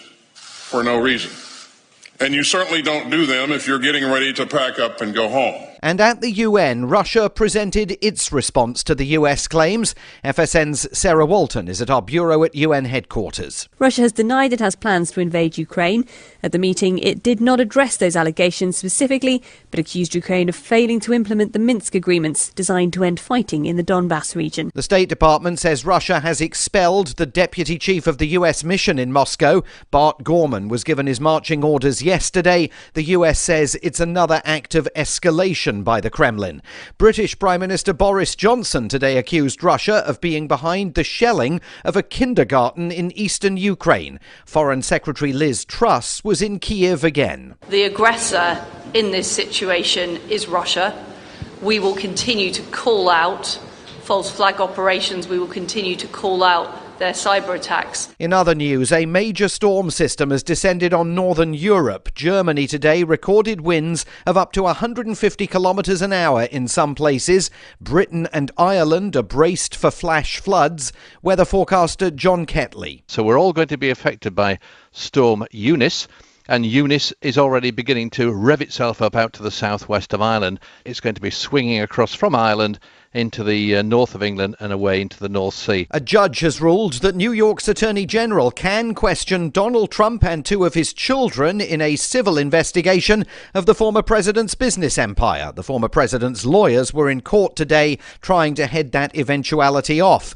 And the controversial Olympic quest by Russian skater Kamila Valieva has ended in tears. She fell multiple times during her performance in the free skate in Beijing, placed fourth just days after failing a drugs test. From bureaus worldwide, this is FSN. Don't miss a moment of Free Talk Live. Get our archives daily via our podcast at feeds.freetalklive.com.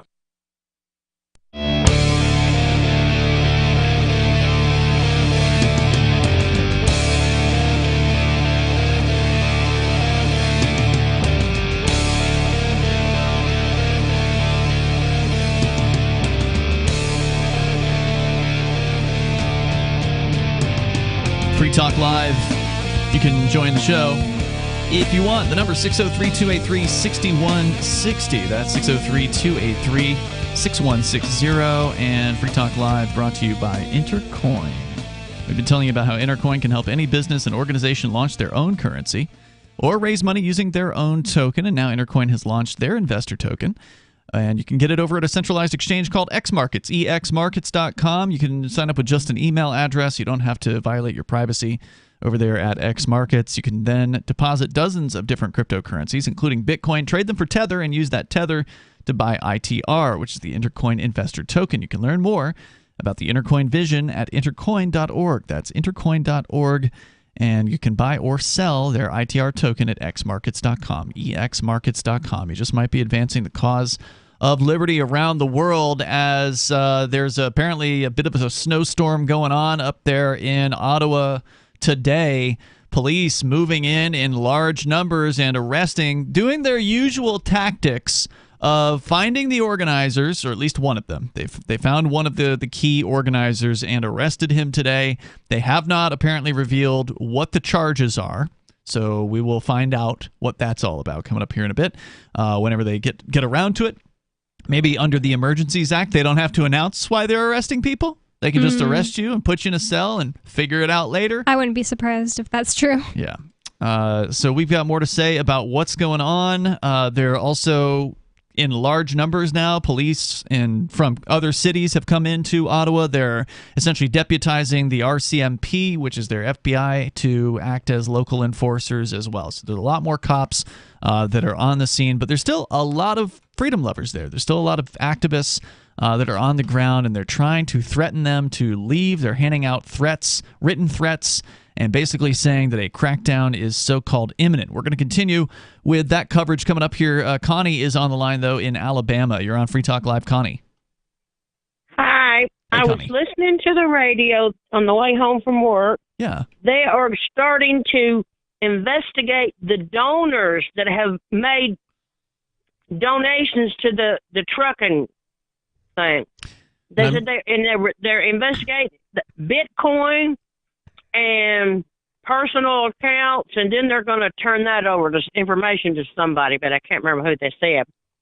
Which to me sounds just like more threats. They're trying to defund it by getting people, scared, apprehensive of sending money. May have, but it was a woman she's somebody from the government there. Like I said, it just caught me off guard, and I was just on NPR radio. And, can you imagine how those people must feel? They thought they were free, and now it's coming to light how they're being treated. Yeah, I think you're referring to the clip that we played earlier tonight on this program. It was a financial top bureaucrat in Canada. Jeff Freeland. Something like that. Yeah, certainly not a free... I bet it was, but I was just shocked. I mean, I thought some of those things couldn't be traced. Well, cryptocurrencies, some of them cannot be traced, and there's nothing they can do. If you were to contribute Monero, and by the way, Matt has a Monero Come and Trace It hoodie on tonight here in the studio. If you were to send Monero to the truckers, and there was a Monero link available on a website that I linked to earlier this week, I don't recall offhand what it was, but there definitely are some truckers out there that are accepting Monero, and there is no way that anyone can trace that. That is music to my ears. The truckers themselves Really? don't even know who sent it to them. It just pops into their wallet. I wish everybody would do that way. I mean, it's not right. It's just dishonest. That government's just showing their true colors. Mm-hmm. Well, and they're not that different from the U.S. government. Just because what we're seeing happening in Canada can absolutely happen here in the United States. Yep. It's just that there hasn't been a ballsy protest movement like this here in the United States. At least not in a long time. Yeah. So you know what I I think didn't about the know New if York? I think the United I States. wanted think people are. everybody to know about it. Yeah, that's just in great. case they hadn't heard. Thank you, Connie. Yeah, I think You're people in welcome. the United States tend to be people who are. I think the mentality in the United States is a little bit different because there's so many guns, and I think a lot of people are just waiting for it to go. Thanks, Connie, for the call tonight. I do appreciate hearing from you. Our restrictions haven't gotten as bad as they were getting in Canada. I think that if it suddenly happened like that in the United States, that there would be huge protests here as well. Yeah, maybe. Do you remember the Bundy Ranch thing? Yeah, and how long that went, and how well mannered the feds turned out to be on that one. Yeah, that's true. There was a lot of armed people who came from all over the country to that thing, and it wasn't even that many armed people. Didn't they? 100? Didn't the feds kill people? No, that was the one in Oregon, right? They killed one guy in Oregon, if I recall correctly. Yeah, Lavoy Finicum. Lavoy Finicum. And what was he doing? He was a member, like a group in the same group of friends as the Bundy folks, and knew them personally and things. And they basically chased him down the road and ran him off the road and shot him. Wow. Well, what about where was the Bundy Ranch situation that they didn't shoot anyone? The Bundy Ranch situation was the one in which they didn't shoot anyone. In Oregon, it wasn't a ranch. In Oregon, it was a wildlife refuge, which is government property that some people came to occupy. Right. And Finicum was one of the occupiers who was traveling between locations. Where's the Bundy Ranch then? This is Nevada. Okay. No.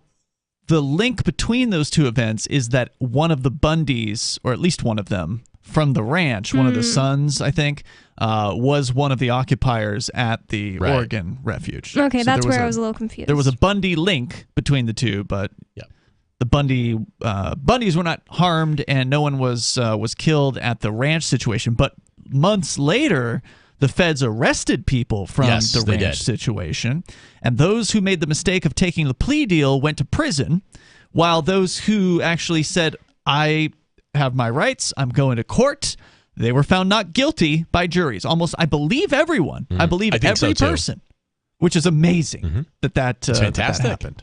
So, and I think that the fact that Americans have guns is the only reason that we're not like Australia right now. Because I just don't think that it could happen like that. And in that sense, I think that people in the United States owning guns is somewhat of a protest in itself. True. The government wouldn't try the same exact way that the Australian government tried it. It certainly makes things trickier. Yep. And all those Democrats buying guns in 2020 made it real hard. Yeah. Yeah, I mean, I'm against violence as a solution to things, but I do think that there is something to the fact that simply the ownership of guns, you don't have to threaten anybody. Yeah, it's just self-defense. Just having enough people with guns out there is a deterrent to the government. And it's not a big deterrent, but it's enough to make a difference between here and Australia. Right. I was kind of black-pilled right after the raid, and I was saying things like, on the show, I was saying, I think that having guns just puts you in danger because, like, they will just raid your house and use the excuse of, oh, you had guns in your house. But the thing is, if everybody had guns, They wouldn't be pulling stuff like that. Well, I don't know. I think you're kind of right on that because the ATF came to that raid. Yeah. And guns had nothing to do with the raid. Yeah. However, and guns weren't mentioned in the warrant. Mm-hmm. But for some reason, the ATF guy was here. I don't think he was supposed to be here. Oh, but he was supposed showed to be up here. Why? Because they knew you were here. My guns aren't a question in the case against...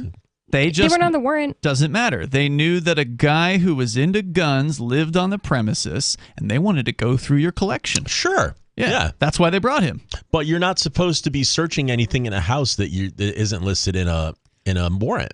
They didn't confiscate the guns. They confiscated from you a what was it, a oil filter or something like that? Yeah, that and $1,500 that didn't make it on anybody's manifest. Right. That went in a pocket. So they can still go through everything, and then they just wanted to see what they could see, you know? And some people say that that's the whole reason for the raid in the first place was, you know, it hit us with a bunch of bunkum charges that ultimately may end up getting dropped within the next year.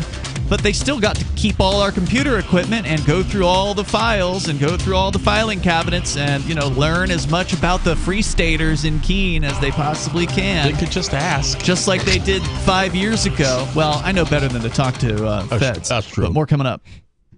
Why did you move to the Shire? I moved here to the Shire because there's other people around who take liberty just as seriously as I do. I moved to the Shire because I saw videos of people challenging authority and thought that I could get support myself. It called to me, like, do this, right now. I wanted to be around people like me who got it, and once I got here, I knew there was nowhere else that I wanted to be. I've always wanted to change the world, so I moved to the Shire to join people who were actually working towards doing the same thing. The people here are awesome, loving, and positive. It was for the adventure and for the feeling of something important is happening here. And I just wanted to come to sort of be part of that. Visit ShireSociety.com to read and sign the Shire Society Declaration and learn the reasons why, if you love liberty, you should immigrate to the Shire. Plus, connect with others via the forum at ShireSociety.com. That's ShireSociety.com. The new 4th edition of Healing Our World, The Compassion of Libertarianism will take your understanding of liberty to a deeper level and has over 1,300 updated references, new cartoons, and a foreword by Dr. Ron Paul. With discounts for multiple book purchases, the 4th edition of Healing Our World is a great gift for the liberals, pragmatists, environmentalists, and Christians in your life who think libertarianism is cold-hearted. Get yours today at healing.freetalklive.com and use promo code FTL for a $5 discount. Tired of cancel culture? Sick of mega tech corporations holding an axe over your head? Join the LRN.FM Matrix chat server. It's self-hosted, so no one else can tell us what to do or say. Don't like the existing channels? You can make your own. You can even connect into some of our channels from other Matrix servers. It's federated. For the full LRN.FM Matrix experience, though, you should join our server via the step-by-step instructions at chat.lrn.fm. Chat.lrn.fm.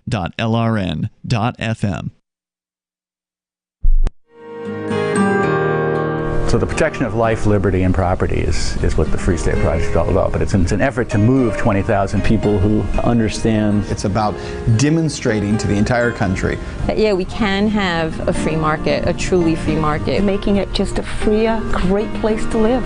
It's the world's largest voluntarist libertarian community, and it's only getting bigger. That's amazing, to be able to move to a place where other people passionately believe in being free and independent. What the Free State Project is managing to do, though, is to put their money where their mouth is.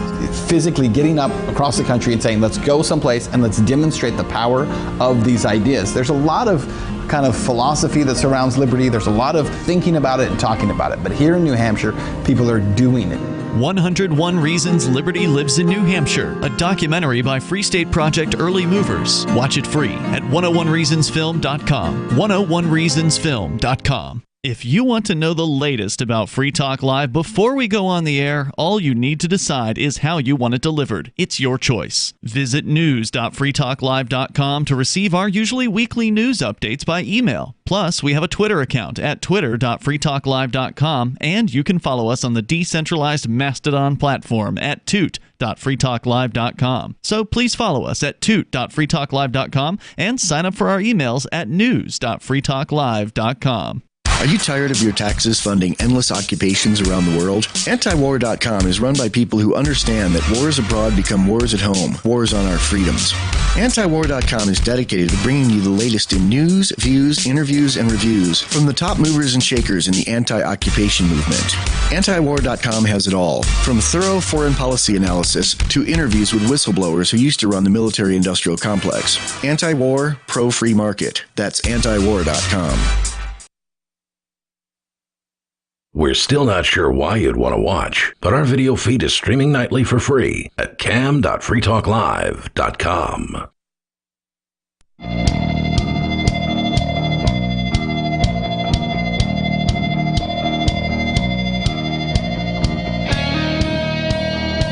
Free Talk Live phones are open. You can join us here. The number is 603-283-6160. That's 603-283-6160. In the studio tonight, it's Ian. Oh, sorry, Bonnie, try that again. Oh, you're hitting the mute button. Oh my God, it's Bonnie. Sorry. I don't know why I did that. I think because I was like moving my stuff around. So. It was a comfortable place to put your hand there for a sec. I was like, what is happening? Okay, yeah, it's Bonnie. And Matt. All right, so phone's open here. You can join us. You can bring up whatever you want to discuss. We're still in the midst of updates on what's going on with the Freedom Convoy. There apparently are now 100 police checkpoints set up in Ottawa. They're bringing in cops from other cities like Quebec. I've heard Toronto police, RCMP, which is their equivalent of the FBI, as I understand it. So they're doubling, maybe tripling or whatever, is getting as many cops into the city as they can. They're already going around making occasional arrests. However, in order to make just one arrest on the streets today, they had to swarm in what looked like at least 35 cops, just in order to give them the incentive or whatever, to give them the courage to stand against the crowd of people that was around. Yeah, this is proof. There is no such thing as a good cop. How can these guys, cops are people who will do anything they're told. And you can tell the good ones because they quit. Yeah, because the good cops aren't around arresting these other cops. Nope. Right? Because they will be turned against. They will be considered going against the thin blue line. Absolutely. And the thin blue line will then turn against them and their family members, and they know it. So that's a gang. That's a real gang. You do not turn against that gang, or you are in trouble. I'm pretty sure that they're all... it's almost like they've been through the fire now, and only the worst of the worst exists on the police force. I'm pretty sure it's the same way in Canada, because they had Black Lives Matter protests and stuff like that going on in Canada too in 2020, and people talking bad about cops and realizing stuff about cops finally publicly. And a lot of people or cops in the United States quit, and then on top of that, and it's hard to find new ones, by the way. On top of that, all the mandates, a lot of cops quit over the mandates. So all the ones that are left are the dyed-in-the-wool, the most horrible, obedient, bad people. Awful human beings. Yep. Yeah, that's true. You're referring to like the cities where, in some cities in the U.S., New York City and Chicago, for instance, come to mind. The police unions are actually against the mandates. Yeah, Chicago. And New York City said, well, look, you either get the vaccine or you're going to be out of a job. And we actually never ended up seeing what happened. Yeah, they would not talk about it on any mass media. Yeah, there's probably some smoothed over backroom deals and, typical. So I want to go back to the story about the police that are sort of, I described it as like a slow motion crackdown. They're doing the usual police things. They're just doing it very carefully. So whenever there's a protest movement, the police try to figure out who the organizers are, and they go after them. Right. Because they want the little people, if you will, the followers, to see what's happening to the organizers and not want that to happen to them and leave. So they've already arrested at least one of the key organizers within the last 24 hours, and now they're going around in a swarm of cops in downtown Ottawa, and they made at least one arrest that I saw happening on the Ottawalks live stream. And they're setting up checkpoints. According to the story, they're also, the story at the Washington Post, again, mainstream media coverage, that they are now handing out tickets. So in addition to making an occasional arrest, they're going around and leaving tickets. They're not even courageous enough to hand the ticket to the person in question.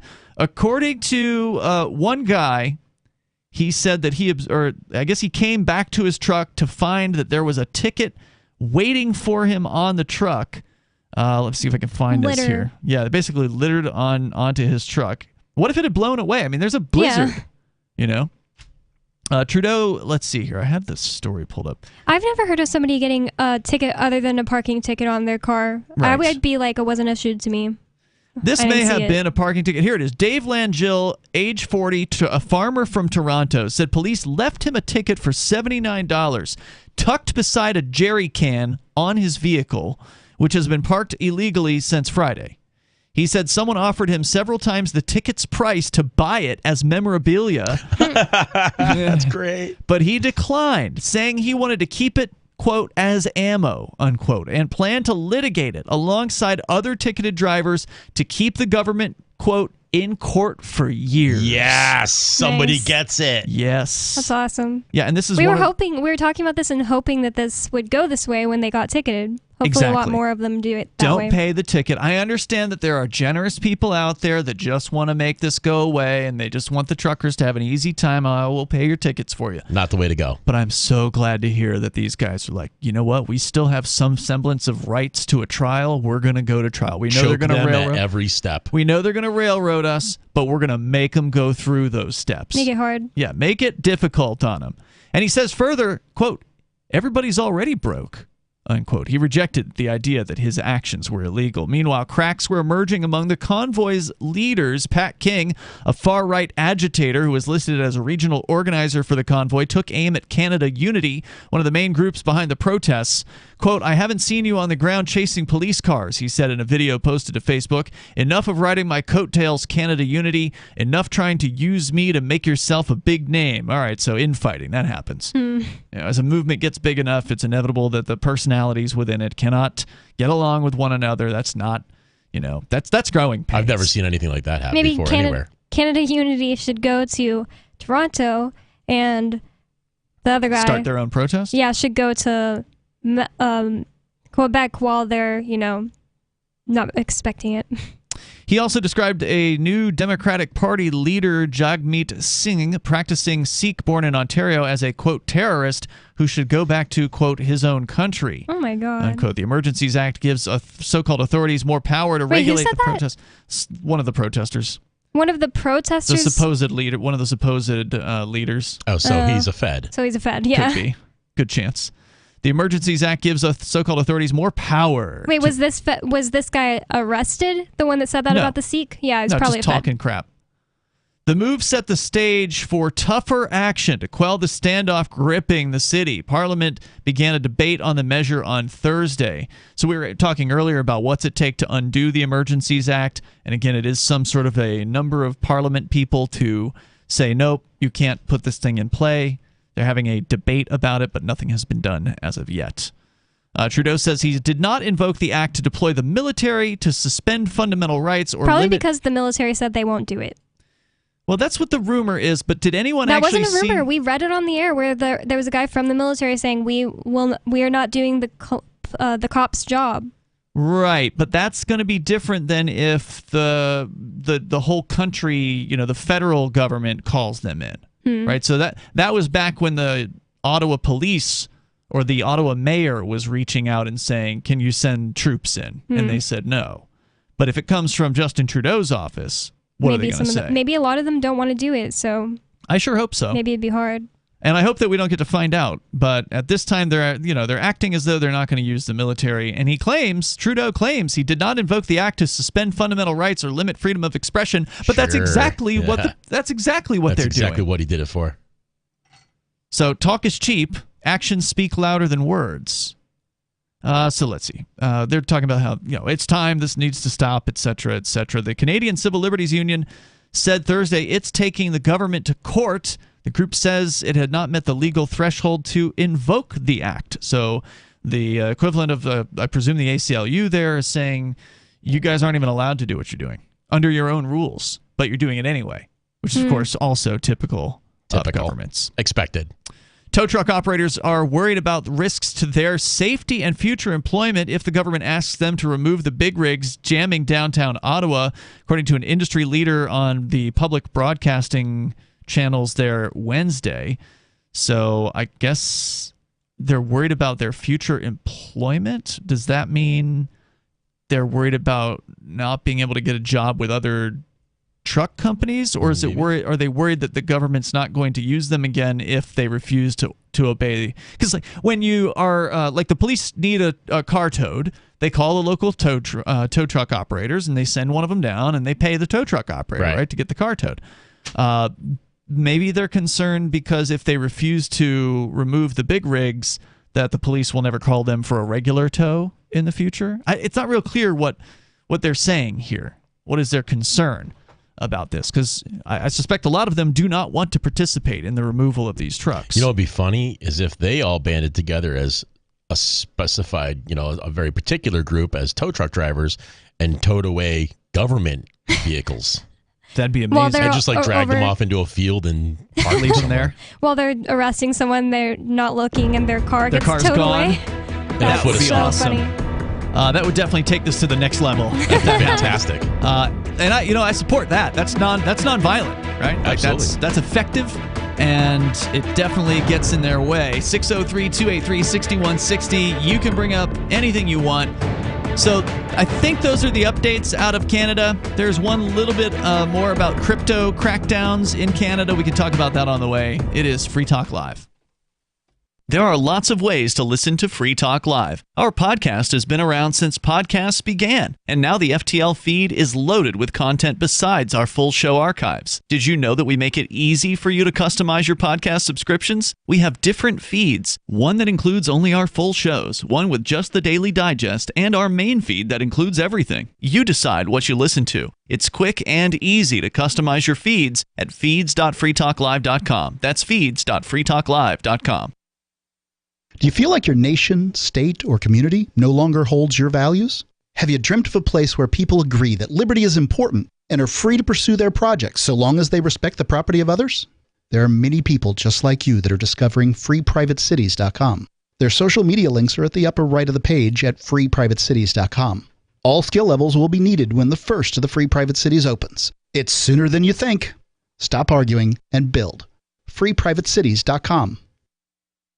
I'm crazy about My Magic Mud. This is the most important oral care product created this millennium, and I'm not kidding. We all have different opinions on politics and issues, but we all have mouths. And I want yours to be as clean as possible, with teeth as bright as they were meant to be. I will never be without My Magic Mud. It's a little surprising, but man, does it work. If you only listen to one thing I say ever, go to mymagicmud.com and get 20% off with code FTL. mymagicmud.com, code FTL. What if you want to hear the latest episode of Free Talk Live, but all you have is your phone, you forgot to download our archive, and you have no data connection? You can call our Listen line at 641-793-0191. That's a long-distance number, so you may incur charges. If not, listen as long as you want. 641-793-0191. The Free Talk Live Listen line, 641-793-0191. You're listening to the live edition of Free Talk Live. Hour number 3 is next after the news here on the Liberty Radio Network at LRN.FM. From Feature Story News in Washington, I'm Simon Marks. I am here today not to start a war, but to prevent one. Secretary of State Antony Blinken speaking today at the United Nations Security Council, warning that Russia is still massing forces on its border with Ukraine and may invade its neighbor. While Russia has repeatedly derided our warnings and alarms as melodrama and nonsense, they have been steadily amassing more than 150,000 troops on Ukraine's borders, as well as the capabilities to conduct a massive military assault. He claimed the U.S. has evidence of Russian plans to create a pretext for an invasion that President Biden said today could happen within the next few days. They have not moved any of their troops out. We have reason to believe that they are engaged in a false flag operation to have an excuse to go in. In Brussels, U.S. Defense Secretary Lloyd Austin visited NATO headquarters. You know, I was a soldier myself not that long ago. And I know firsthand that you don't do these sort of things for no reason. And you certainly don't do them if you're getting ready to pack up and go home. And at the UN, Russia presented its response to the US claims. FSN's Sarah Walton is at our bureau at UN headquarters. Russia has denied it has plans to invade Ukraine. At the meeting, it did not address those allegations specifically, but accused Ukraine of failing to implement the Minsk agreements designed to end fighting in the Donbass region. The State Department says Russia has expelled the deputy chief of the US mission in Moscow. Bart Gorman was given his marching orders yesterday. The US says it's another act of escalation by the Kremlin. British Prime Minister Boris Johnson today accused Russia of being behind the shelling of a kindergarten in eastern Ukraine. Foreign Secretary Liz Truss was in Kiev again. The aggressor in this situation is Russia. We will continue to call out false flag operations. We will continue to call out their cyber attacks. In other news, a major storm system has descended on northern Europe. Germany today recorded winds of up to 150 kilometres an hour in some places. Britain and Ireland are braced for flash floods.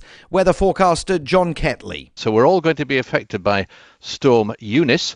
And Eunice is already beginning to rev itself up out to the southwest of Ireland. It's going to be swinging across from Ireland into the north of England and away into the North Sea. A judge has ruled that New York's Attorney General can question Donald Trump and two of his children in a civil investigation of the former president's business empire. The former president's lawyers were in court today trying to head that eventuality off.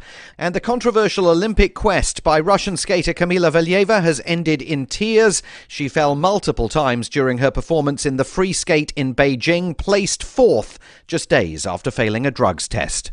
From bureaus worldwide, this is FSN. With FSN Spotlight, I'm Simon Marks, looking in more detail today at the cyber assault that took place this week against several Ukrainian government ministries and financial institutions. The government in Kiev blames Moscow, the Kremlin denies it, but the White House has been warning for weeks of hybrid warfare against Ukraine by Russia, and that cyber is just one example of it. John Luff is a deeply experienced analyst of Russia, formerly based in Moscow. He's now with Chatham House in London. These are not the first cyber attacks that Russia has carried out against Ukraine, and there have been some other NATO countries also that have experienced cyber attacks in different forms.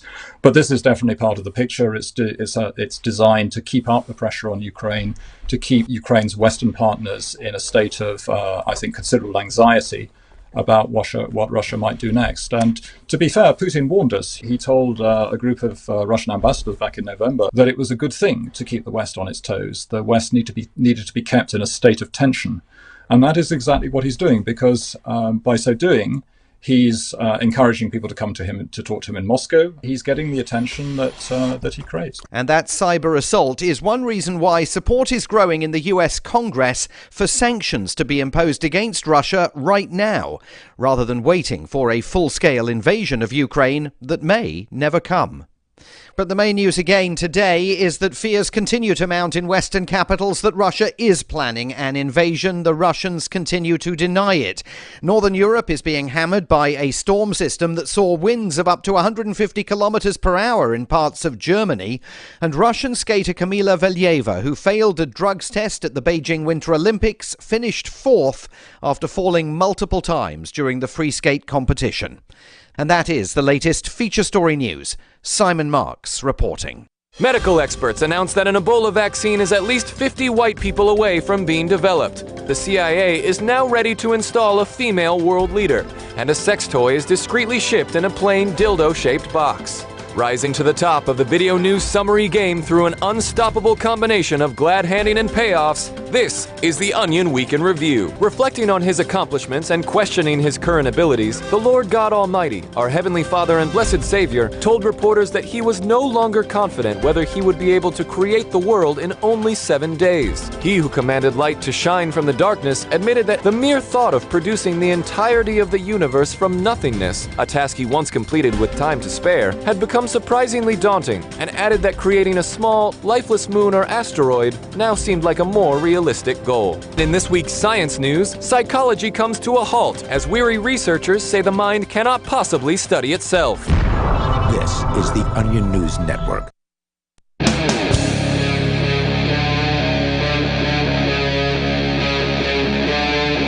Free Talk Live.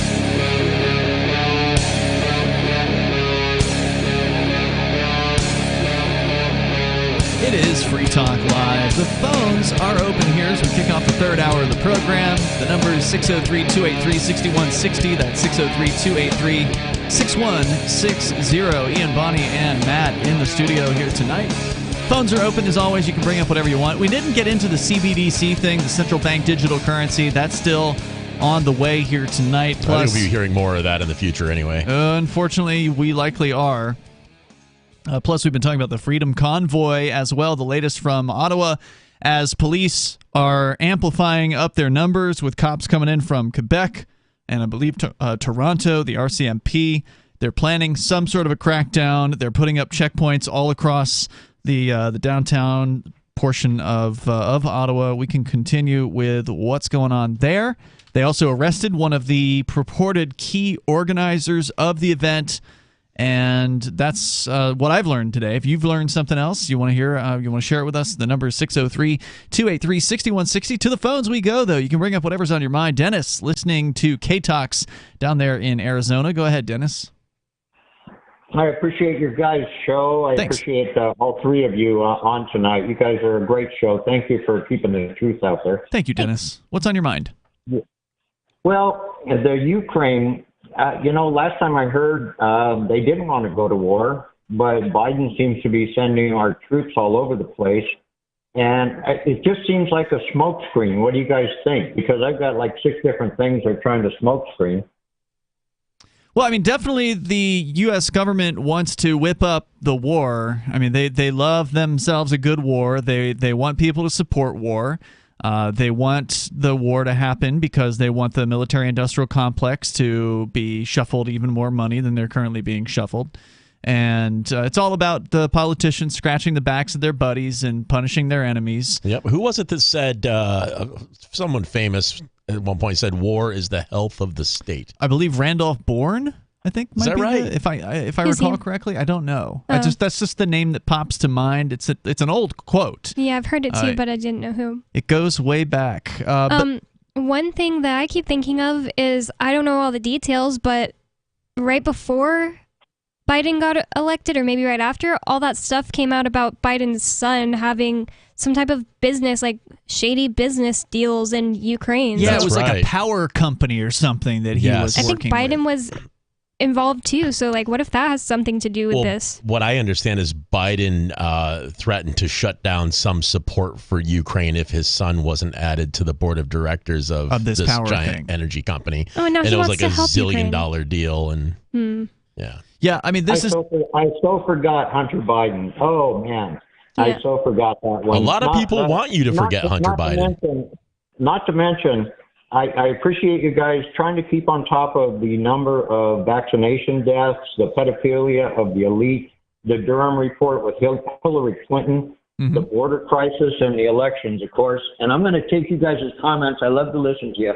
I'm going to take them offline, but I appreciate letting me have the time. Thanks, Dennis. I do appreciate hearing from you. Certainly the Ukraine situation that has been developing, according to the people in Ukraine, at least from what we've heard, the president there, his response has been he's not worried. He doesn't think that there is an invasion that's imminent, and that he thinks that Joe Biden is blowing this way out of proportion.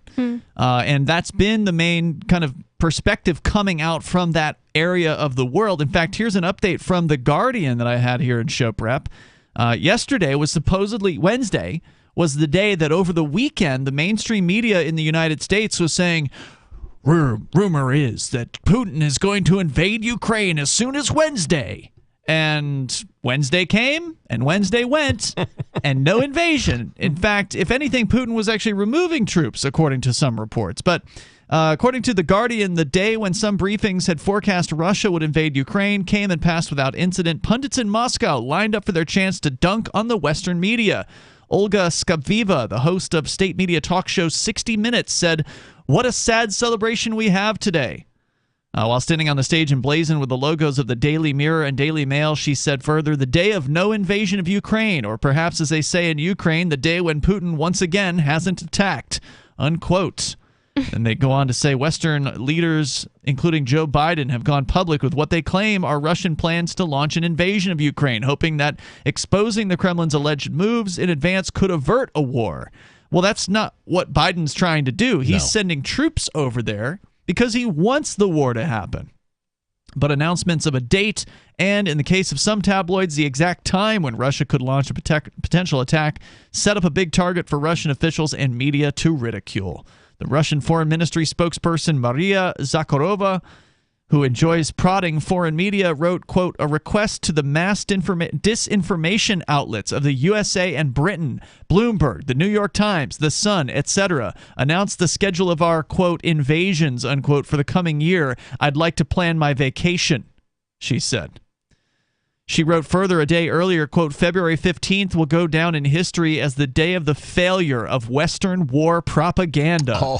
Humiliated and destroyed without firing a shot. That's fantastic. I like this person. Yeah, I mean, I'm sure I would dislike the Russian government were I to live under them, but I do enjoy their sense of humor when it comes to attacking the U.S. It's been so great for a few years. Yeah. And I enjoy the Russia Today news coverage because they are not afraid to talk trash about the American government on their news system. Now, you can't trust them as far as you can throw them as far as reporting on Russia. Right. But they did report about how the United States came out with a faked report that the Syrian government was using chemical weapons on their own people. And the media here was using that to push war with or going and invading Syria. Mm-hmm. So and you're saying RT told the truth about it? Yeah. So, I mean, they could be doing the same thing here with Ukraine, just faking stuff. Oh, Russia's going to invade, and that's why we need to get behind this, and, you Americans should be backing us going to war. Little has changed on the ground near Ukraine's borders, however, after the announcement of a partial withdrawal, quote-unquote, of Russian forces by Putin. Tuesday, only 2 units have officially departed from Crimea for their home bases. Meanwhile, analysts from the Conflict Intelligence Team told The Guardian they had identified a new shipment of rocket artillery being unloaded at Kursk in southern Russia. U.S. reports have mostly said this week marks the beginning of a window when Russia could launch an operation, rather than predicting the day it would take place. In Russia, coverage of the buildup is less focused on the movement of tanks and missiles than on the information battle, where the main aggressors are seen as Western officials and media reporting breathless predictions of all-out war or false flag attacks. So we will continue to, as we hear more about this, we'll clue you in. Of course, if you're following it closely, feel free to give us a call. I'm the first to admit I'm not following it closely. I'm not of the opinion that anything's going to happen, hopefully. Yeah, I was following it more closely before I've started hearing, it's actually not as serious as it seems. Like, someone we know has a brother in Ukraine, and he was saying, it's not that, it's seriously not a big deal here. Told us that. Yeah, nobody cares about what's going on here in Ukraine. So I just stopped being as stressed out about it. So yeah, if people there are saying everything's okay, we're not worried. We should probably listen to them. Yeah, I'm not worried. Because they're experts at what's going on there. Right, they live there. So there's that. But I've been following closely of course, the situation in Canada. I think that's most relevant to our purposes, for freedom lovers' purposes, to observe the Freedom Convoy, see what they get right, see what they get wrong. And I don't think they've gotten a lot wrong so far. They've been doing things the right way, too. There's really not a lot to hearing criticize. tonight that they're going to carry it the distance in the courtrooms, too, is fantastic. That's really encouraging. Wait, what? God, that's fantastic. That they're going to challenge tickets and things like that. That is really awesome. And, I want to speak to one more thing that Dennis said there. He mentioned pedophilia. Mm-hmm. And this is going to be a little bit of a tangent to our current talk. We can go right back to talking about that. But this is kind of breaking news. Happened a couple hours ago, apparently. Those To Catch a Predator things like on YouTube and stuff. People have you have your network TV versions of that, but there's a whole bunch of smaller outfits catching pedophiles.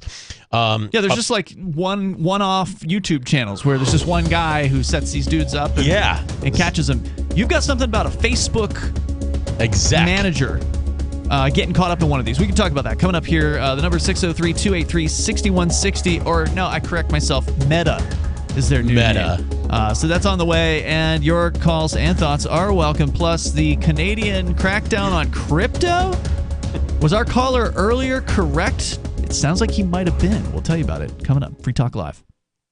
There are basically 2 types of advertising: direct response and branding. Radio's great for direct response with its low cost to listener ratio, but audio can't be beat for branding, which is a longer-term endeavor. You want to be the first thing that someone thinks of when they think about your product or service.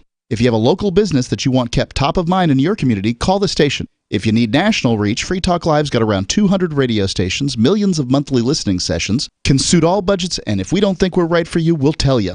Email me, mark@freetalklive.com. After a devastating war, the alien visitors were driven back, and their willing human collaborators were left behind to face the music.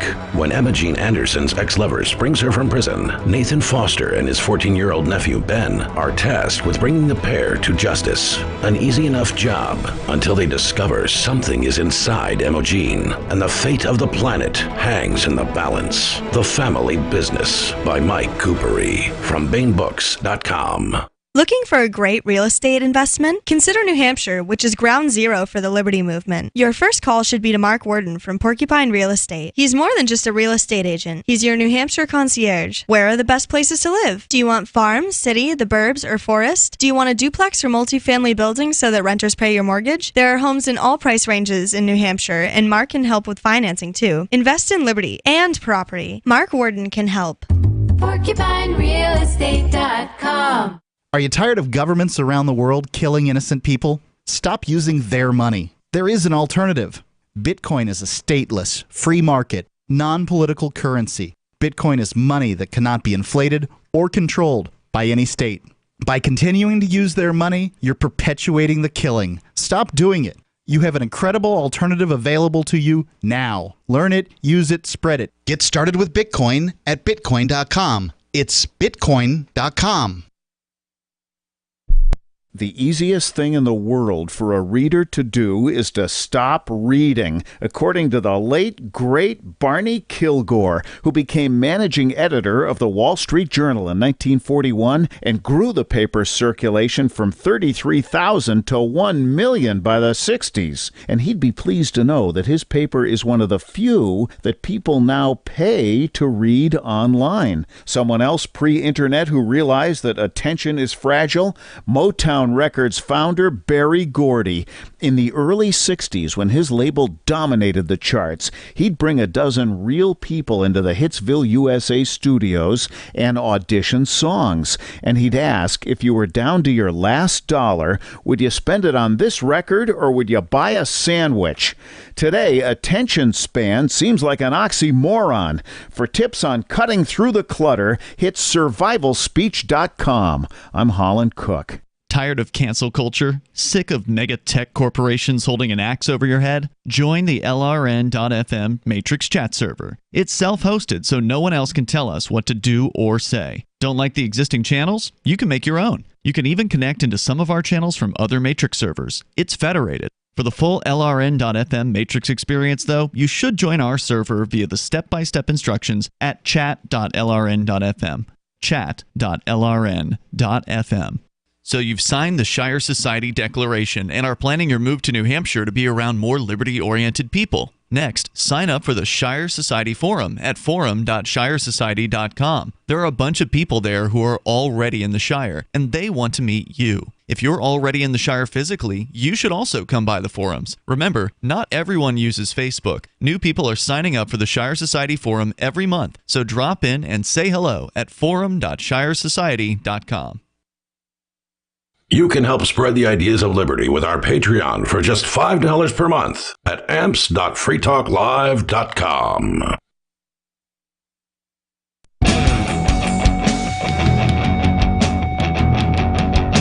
Free Talk Live, the phones here are open. You can join the show. The number is 603-283-6160. That's 603-283-6160. And in the studio tonight, it's Ian. It's Bonnie. And Matt. 603-283-6160. And coming up in just 4 months from now, it sounds like a long time, but it'll be here before you know it. Forkfest 2022, the 6th annual Forkfest at Rogers Campground in the beautiful White Mountains of New Hampshire, comes the week after the Porcupine Freedom Festival, which last we heard was at over 80% sellout status. So if you want to get your tickets to the Porcupine Freedom Festival, you ought to get them before the end of this month to be safe. But keep in mind, the entire campground at the Porcupine Freedom Festival is completely sold out at this point. So is it officially sold out? It is sold out. So if you want a campsite for PorcFest, you're going to have to ask real nicely and possibly share one that somebody else already has. And there's plenty of that out there. You just got to get your put your feelers out and talk to people. And somebody will take you on. Or you might have to stay at a hotel somewhere down the road. But apparently, the hotel nearest to the place is also sold out. Yeah, they have another hotel building across from their main hotel across the road. True. And that is not yet even begun to be sold. They don't open that. I heard that they don't open that. The Cabot? Yes. Oh, wow. They don't open the second building up for reservations until like April or something. So I would stay on top of the Cabot about that too. That's if you want a interesting. hotel room. But you're not going to need to do any of that for ForkFest because that doesn't have tickets. There's no sellout status for ForkFest. In theory, the campground could sell out, but based on previous years, it's not gonna. It's a much smaller event. It's kind of like the laid-back after party of the Porcupine Freedom Festival. It happens. Most people can't stay somewhere for 2 weeks. Right. True. It happens the week after, June 27th through July 3rd. So you can get your campsite, you can get your RV site or your motel room with Rogers Campground. That's all you need. There's no ticket. For ForkFest. You can go to forkfest.party to learn more about it. That's the unofficial website. It's kind of event where you can create what you want to happen. So if you want a musical thing to happen, then play some music. If you want a poker game, bring a table and bring a deck of cards and set it up. If you want a cool party tent, then set up a cool party tent. So it's it's more of a doers festival. Yeah, it's not an organized thing. It's not all structured and set out ahead of you like PorcFest has. Forkfest.party. Can you believe it's the 6th one? It's amazing, huh? I can't believe it. All right, we're going to continue with your calls and thoughts. And Matt, you had a story you wanted to tell about a Meta executive getting caught doing something he shouldn't have been doing. First, though, Sarah in New Mexico, you're on Free Talk Live. Go ahead. Yes, I've been hearing on, especially Dan Bongino's show that they want to put sanctions against Canada, I guess from the NAFTA or capitalist, because they're going left. They're going socialist, communist type of economic system and government in that country. And I think it must be true. Who is going to hold on? Who is going to put sanctions against Canada? She said NAFTA. Well, the capitalists or probably the United States government. Well, whoever don't like the socialist system. It doesn't make any sense. Canada's not socialist. And they're as socialist as the United States, at least, and maybe a little more in the medical field. Right, and the United States does not like the United States government is not opposed to socialism at all. Neither is NAFTA. I mean, NAFTA is not actual free trade. None of the things she's talking about are capitalists. Also, isn't Canada part of NAFTA? Yeah, it is. Yes. Right. Well, what I'm saying is that but Trudeau, his parents were down in Cuba, and were they on vacation or they on what is it? They have relationship with communist Cuba, and they don't like that. So all of these countries that are what are you talking about? They don't like that. I mean, the U.S. government is run by a bunch of socialists. Well, but the thing about it is that, but they don't want most people to know that. They want you to think it's a capitalist program. They want you to think that pension and Social Security is a capitalist program, and in fact, it's a communist program. And so that's what I've been hearing. And okay, well, what you're hearing is total bunk. It just doesn't make any sense. There's no chance that the U.S. government is going to put sanctions on Canada. It is one of its largest trading partners. I don't see anything about it either. No. By the way, you mentioned a talk show host named Dan Bongino. This guy used to work for the government. He is apparently a former Secret Service agent. Oh, God. Right, so you can't trust a word he says. Well, yeah, but most of all of this stuff is propaganda, and yes, it's most definitely propaganda. Why are you believing it? Well, you know why I believe that? Because most of the countries that do turn socialist or go left wing, what do? They put sanctions. They threaten Russia with sanctions. They say we're going to stop trading with you. And then going you asked left wing for a long time. Why are you? That's what she's saying. She's saying Canada's going left wing, so therefore But the they've U.S. been left wing is what I'm saying, and the United States has been friends and allies with them for. The U.S. is is not friends, quote unquote. I mean, these are just governments we're talking about. Right. The U.S. government gang doesn't sanction China, and they are absolutely a communist dictatorship who are putting peaceful people in re-education camps. I mean, they're not being sanctioned; they're being traded with. So they're harvesting the organs of people, and we're still doing trade with them. But they did sanction Cuba. I mean, that's definitely one thing that she's referring to. But Cuba doesn't matter. I mean, as far as whether or not the U.S. I mean, I think there should be no such thing as sanctions. I think that you should be able to trade with the Cuban people or the Iranian people or whoever it is you want to trade with. But ultimately, if the U.S. government doesn't, allow people to trade with Cuba, it's not going to really do anything to the economy of the U.S. The Cuban economy, right? yeah, the Cuban economy, it will. But as far as it's not going to be the end of the world, if we can't trade with the Cubans. Whereas Canada is a huge trading partner for the United States, and there's no chance that even if politically things go. If Canada grows politically apart from the U.S., which it's not doing, they're both tyrants. Yeah. They're both lording power over their people. Almost no difference between the two. Right. It's a ridiculous call, Sarah, but thanks for making it. A quick Google search, I couldn't find anything remotely related to what she was saying. Just ridiculous conjecture. So, Matt, what is going on with this Meta executive who's been busted by an internet pedophile sting? Okay, so if you've ever caught a ban for violating Facebook's community standards, you'll be interested in this. The guy who sets those standards just got caught up by Predator Catchers Indianapolis, and they nailed him in a hotel room trying to bang a 13-year-old boy, and he got there and there wasn't a 13-year-old boy to bang. So, interestingly, they started grilling him, and they live streamed the grilling, and he just spilled all of his guts on a live stream. So I don't think. In what way, saying what he was going to do? Yeah. Yeah, they brought it all up to him, and he said, "Well, yeah, that's what I said." And, oh wow! And clown. His name is Jeren, Jerena Miles, and they nailed him. So that's a fun thing. I wonder, some of the stuff I've said on Facebook that's gotten me bust, a 30-day ban or a 3-day ban or whatever, doesn't come anywhere near what this guy's trying to do. Wow. Has he been arrested? I would imagine somebody's looking at him by this point. This video is only a couple hours old, though, so...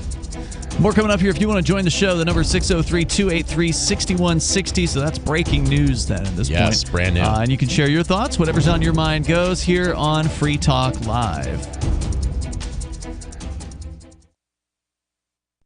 If you want to bring more liberty into your community, there's something you should see. Intercoin, the movement you might want to join. If you like Bitcoin, break through. It's true. It's truly something new. If you'd like to see real prosperity, start your own currency, boost the economy. Intercoin, the movement you might want to join. If you like Bitcoin, its impact's hard to overstate, results you can appreciate. If you're tired of relying on the state, want to make your own community great, homelessness and hunger to eliminate, let the wealth accumulate. Don't wait for the growth rate to accelerate. Go to intercoin.org and get the coins for yourself. From Feature Story News in Washington, I'm Simon Marks. I am here today not to start a war, but to prevent one. Secretary of State Antony Blinken speaking today at the United Nations Security Council, warning that Russia is still massing forces on its border with Ukraine and may invade its neighbor. While Russia has repeatedly derided our warnings and alarms as melodrama and nonsense, they have been steadily amassing more than 150,000 troops on Ukraine's borders, as well as the capabilities to conduct a massive military assault. He claimed the U.S. has evidence of Russian plans to create a pretext for an invasion that President Biden said today could happen within the next few days. They have not moved any of their troops out. We have reason to believe that they are engaged in a false flag operation to have an excuse to go in. In Brussels, U.S. Defense Secretary Lloyd Austin visited NATO headquarters. You know, I was a soldier myself not that long ago, and I know firsthand that you don't do these sort of things for no reason. And you certainly don't do them if you're getting ready to pack up and go home. And at the UN, Russia presented its response to the US claims. FSN's Sarah Walton is at our bureau at UN headquarters. Russia has denied it has plans to invade Ukraine. At the meeting, it did not address those allegations specifically, but accused Ukraine of failing to implement the Minsk agreements designed to end fighting in the Donbas region. The State Department says Russia has expelled the deputy chief of the US mission in Moscow. Bart Gorman was given his marching orders yesterday. The US says it's another act of escalation by the Kremlin. British Prime Minister Boris Johnson today accused Russia of being behind the shelling of a kindergarten in eastern Ukraine. Foreign Secretary Liz Truss was in Kiev again. The aggressor in this situation is Russia. We will continue to call out false flag operations. We will continue to call out their cyber attacks. In other news, a major storm system has descended on northern Europe. Germany today recorded winds of up to 150 kilometres an hour in some places. Britain and Ireland are braced for flash floods. Weather forecaster John Ketley. So we're all going to be affected by Storm Eunice. And Eunice is already beginning to rev itself up out to the southwest of Ireland. It's going to be swinging across from Ireland into the north of England and away into the North Sea. A judge has ruled that New York's Attorney General can question Donald Trump and two of his children in a civil investigation of the former president's business empire. The former president's lawyers were in court today trying to head that eventuality off. And the controversial Olympic quest by Russian skater Kamila Valieva has ended in tears. She fell multiple times during her performance in the free skate in Beijing, placed fourth just days after failing a drugs test. From bureaus worldwide, this is FSN.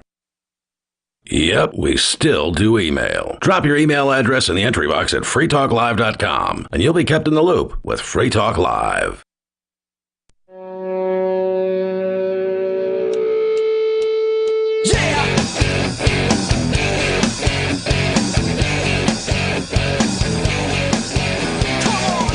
It's Free Talk Live. Phones are open here. You can join the show and bring up whatever you want. The number, 603-283-6160. That's 603-283-6160. And looks like some other breaking news here, according to the Keene Sentinel reporter Caleb Simons here in beautiful Keene, New Hampshire. The city council, 2 months after passing a new mask mandate, has now rescinded the mask mandate after nobody listened to it. Nobody followed it, did they? Well, I've seen a ton of people wearing masks around in grocery wearing them, but stores. I don't think they're doing it because of the mandate. Yeah, I feel like nobody who didn't want to be wearing a mask wore a mask in Keene.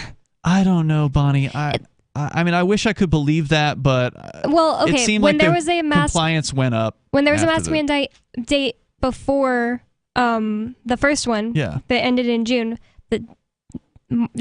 May 21st, everyone that came in the Moose Mart was wearing a mask. And then June 1st, nobody was wearing a mask anymore. And it's been like that this whole mask mandate. You didn't notice an increase in compliance after the new mandate went into place 2 months ago? I mean, they got signs up in downtown. In other places, but people who don't want to be wearing a mask aren't doing it. You don't feel like when you're at working at the Mighty Moose Mart, the convenience store here, you're not seeing an increased compliance? Whenever I do see people come in with a mask, I don't know, they don't seem like they're from here or something. Like they're like, where's the gas station from here and things like that. Well, maybe a lot of the people that are wearing masks are not from here. But a lot of people come here to shop. There was a little kid that came in and he's with his mom. They asked to use the bathroom and he was like, we're from New York. Oh. Well, a lot of people it's very masky in New York. Yeah. I was just out there. A lot of people come to Keene to shop. That's a fact. We're the city that's the southwesternmost city in quote unquote city. There's only 23,000 people here, but that's what I'm saying. Like they're the people that would be wearing a mask mandate, whether there was a mandate or not.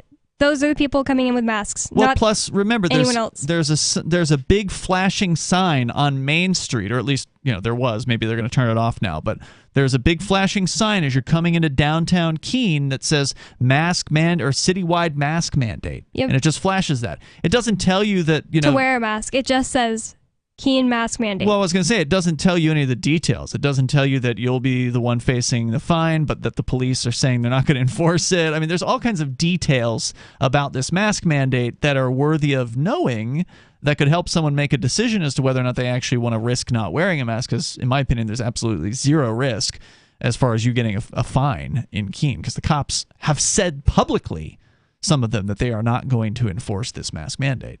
But the average person doesn't know that. They just know they see a flashing government sign saying mask mandate. So I think that there is still a portion of the people out there.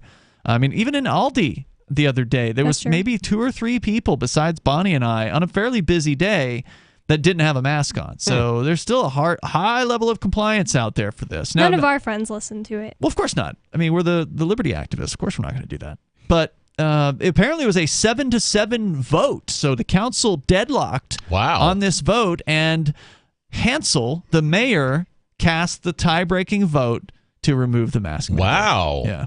Okay, that's interesting. What political party is he? He's a Republican. He's a Republican. But you But his wouldn't know girlfriend's it. a Democrat. Yeah, you wouldn't know it from, what he does. Right, Ian? Isn't his girlfriend a Democrat? She is. Yeah, she's a hard leftist for sure. So, anyway, that's just a quick update. Let's go to Jack. He's in Washington State. You're on Free Talk Live. Jack. I was going to do something about David and Sarah from Albuquerque, but I won't. All right. I wanted to be David, like really angry, but I won't do that. Trump's got this social platform coming out. It's still coming out? I mean, they were talking about it late last year. I mean, when? I downloaded it on Apple. You can actually type it in and download it. So wait, when's it supposed to launch? The 21st of February. What's it called? Truth Social. Yeah, you can pre-download it. Okay, interesting. And I know, without getting political, because I'm a libertarian also, so I'm not like, I like the right better. I'm sorry, not a lot, but I do. But I'm interested to see how free it is. I only like the right better when they're not in charge. Whenever the right gets in charge, then I don't like them better anymore, because then they are total power freaks and just using the state to enforce their views on everyone, just like the left does. Yeah, power corrupts, absolutely, and I don't know the rest of that, but you know what I'm saying. So you were able to download the new Trump social media app. Can you register? Absolute power corrupts, absolutely. Yes. Was that Lord Acton? Thank you, Bonnie. Mm-hmm. Was that Lord Acton who said that? That sounds familiar. Lord Acton, yeah. Yeah, power corrupts, absolutely. Power corrupts, absolute. Power corrupts, absolutely. Correct. But I wanted to make fun of David and Sarah. David getting on here like, hey, look, what are we talking about? Sarah, she's so funny because she's listening to Bongino or whatever, who's the conservative ex. He sounds like he should be a burnout instead of a conservative, but anyway. Yeah, I wonder what she does. I mean, you wonder what Sarah does? She sits around all day. Is she in a wheelchair? Is she No, her. She said on the air, so I don't feel like it's mean to expose her. She said that her disability is being bipolar, which I know bipolar people, and they work. Right. Yeah. Some of them work relentlessly. Well, I'm really angry at you right now, but I love you. Huh? He's being bipolar. Bipolar. Yeah. Okay. Gotcha. Thanks, Bonnie. So let me clarify on this Truth Social thing, because we talked about it months ago when they first were teasing it. They had a leak on the website. The Mastodon people got mad at them, apparently, because the Truth Social is planning to use the Mastodon software. But they can't stop them, right? Nope, they can't stop them. They were talking about suing them, however, because they weren't publicizing that it was Mastodon, and I guess they changed that and they put it somewhere on their website now. But anyway, it is Mastodon. Truth is. That's what I've heard. I've heard that the Truth Social is going to be Apple. It's an Apple. It's an Apple app. Yeah, but you can use Matrix on Apple. I have it on. It's called Amarok. That's the. Oh wait. Well, Truth Social is going to have their Mastodon. own app, apparently. So they're taking the Mastodon software and they're tweaking it, they're editing it, they're making it kind of their own thing. Yeah, my Mastodon app on iPhone is Amarok with a Q. Spelled AMAROQ. Sorry, I X'd it off. Anyway, there's a bunch of different options. This could possibly really, really harm Twitter. It's like MySpace, you know. I mean, I've been on Twitter since 2009, and I'm what they call what is that, shadow banned. Mm-hmm. I used to have conversations with people, and now it doesn't matter what I say. And I used to have 6,000-7,000 followers. Now I have 3,000, and nobody sees my reply. No one ever hits any buttons. They never respond. They never retweet, You can etc. actually look me up on their website. I'm sure they look you up. You look yourself up, and they have me as a robot or whatever. I'm not a robot, obviously. You know, it's frustrating. Crazy. I mean, maybe Trump will have a more open platform. Maybe he'll decide to crack down on things he doesn't like. So we'll see once the doors open. You said on the 21st. Jack, were you able to actually register an account, or is it the app is just completely unusable? Super simple. You guys can all open your Apple store right now. I don't have an Apple. So yeah, if you had one, you can just open it. What is he thinking? Why don't they have an Android app? Why would he only have an App Store thing? Like, that doesn't make any sense. Biden, he's been kicked off of Twitter. He's been kicked off of Facebook. So his options are, I'm assuming, pretty limited. No, that doesn't make any sense. I mean, they could spin up an Android app for this, no problem. 10 seconds. Thank you for the call tonight. There might be an Android app. Well, I don't see it on the website here. I'm over at truthsocial.com, and all it says is pre-order on the App Store. Yeah, so, an Apple. That's what I'm talking about. It just says, thank you for the call tonight, Jack. It just says Apple App Store. There's no Android link to downloads. Like, what are they thinking? They've had months to develop this thing. Trump's got tons of money, supposedly. Unlimited. With his donors, too. Yeah, I mean, it would be nothing. And they're already using Mastodon software. Which already exists. They don't have to create something from scratch. Why is there no Android version? Is there going to be a web version of this thing? I certainly hope so. We'll see, I guess, here within a week. More coming up. You can join us. This is Free Talk Live. Free Talk Live. They have satellite image pictures of cities on the moon. No, they don't. Yes, they do. That's a load of garbage. I've never heard of any such thing. A quick Google search would reveal whatever these lame-o pictures are supposed to be, which, of course, you yourself have never done, right? You've never seen these alleged photos, correct? No, but it's actually the... Why would you go around saying that there are pictures of cities on the moon if you yourself have never seen them? Well, because I heard it on a late night, 2 o'clock in the morning when I used to have that show here. Yeah, you're talking about the overnight kook show? Coast to Coast. Coast to Coast? Yeah, they banned that show 5 years ago. No, they didn't. I used to stay Who's they? Free Talk Live, 7 nights a week from 7 to 10 Eastern, live on the Liberty Radio Network at LRN.FM. The new 4th edition of Healing Our World, The Compassion of Libertarianism, will take your understanding of liberty to a deeper level and has over 1,300 updated references, new cartoons, and a foreword by Dr. Ron Paul. With discounts for multiple book purchases, the 4th edition of Healing Our World is a great gift for the liberals, pragmatists, environmentalists, and Christians in your life who think libertarianism is cold-hearted. Get yours today at healing.freetalklive.com and use promo code FTL for a $5 discount. If you want to know the latest about Free Talk Live before we go on the air, all you need to decide is how you want it delivered. It's your choice. Visit news.freetalklive.com to receive our usually weekly news updates by email. Plus, we have a Twitter account at twitter.freetalklive.com, and you can follow us on the decentralized Mastodon platform at toot.freetalklive.com. So please follow us at toot.freetalklive.com and sign up for our emails at news.freetalklive.com. Hi, I'm Derek J. To me, an activist's calling is to actively work to advance a cause. The cause for which I work is personal freedom. I believe my life is best when I engage in voluntary interactions and self-government. I reject the idea that anyone else has a higher claim to my life or my body than I do. I see people who call themselves the government as a threat to my personal freedom. I realize you may feel differently, but my relationship with the people who call themselves the government is completely involuntary. If Starbucks used some of its money to drop bombs, I wouldn't shop there. So why would I support the American empire?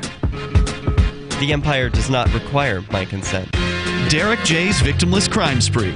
Watch it for free and order the Director's Cut DVD at victimlesscrimespree.com. That's victimlesscrimespree.com.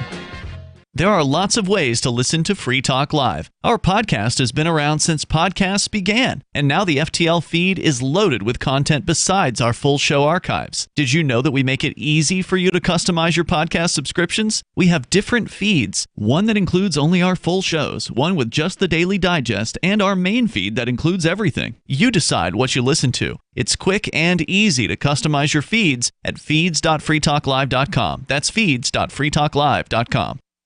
Should you be able to earn an honest living free from senseless government interference? The Institute for Justice thinks so.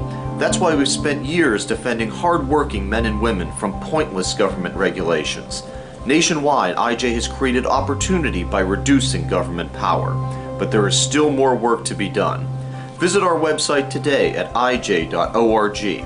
Let IJ take care of the government so you can take care of your business. Got Telegram? You can follow our channel there and discuss show prep with other listeners at telegram.freetalklive.com.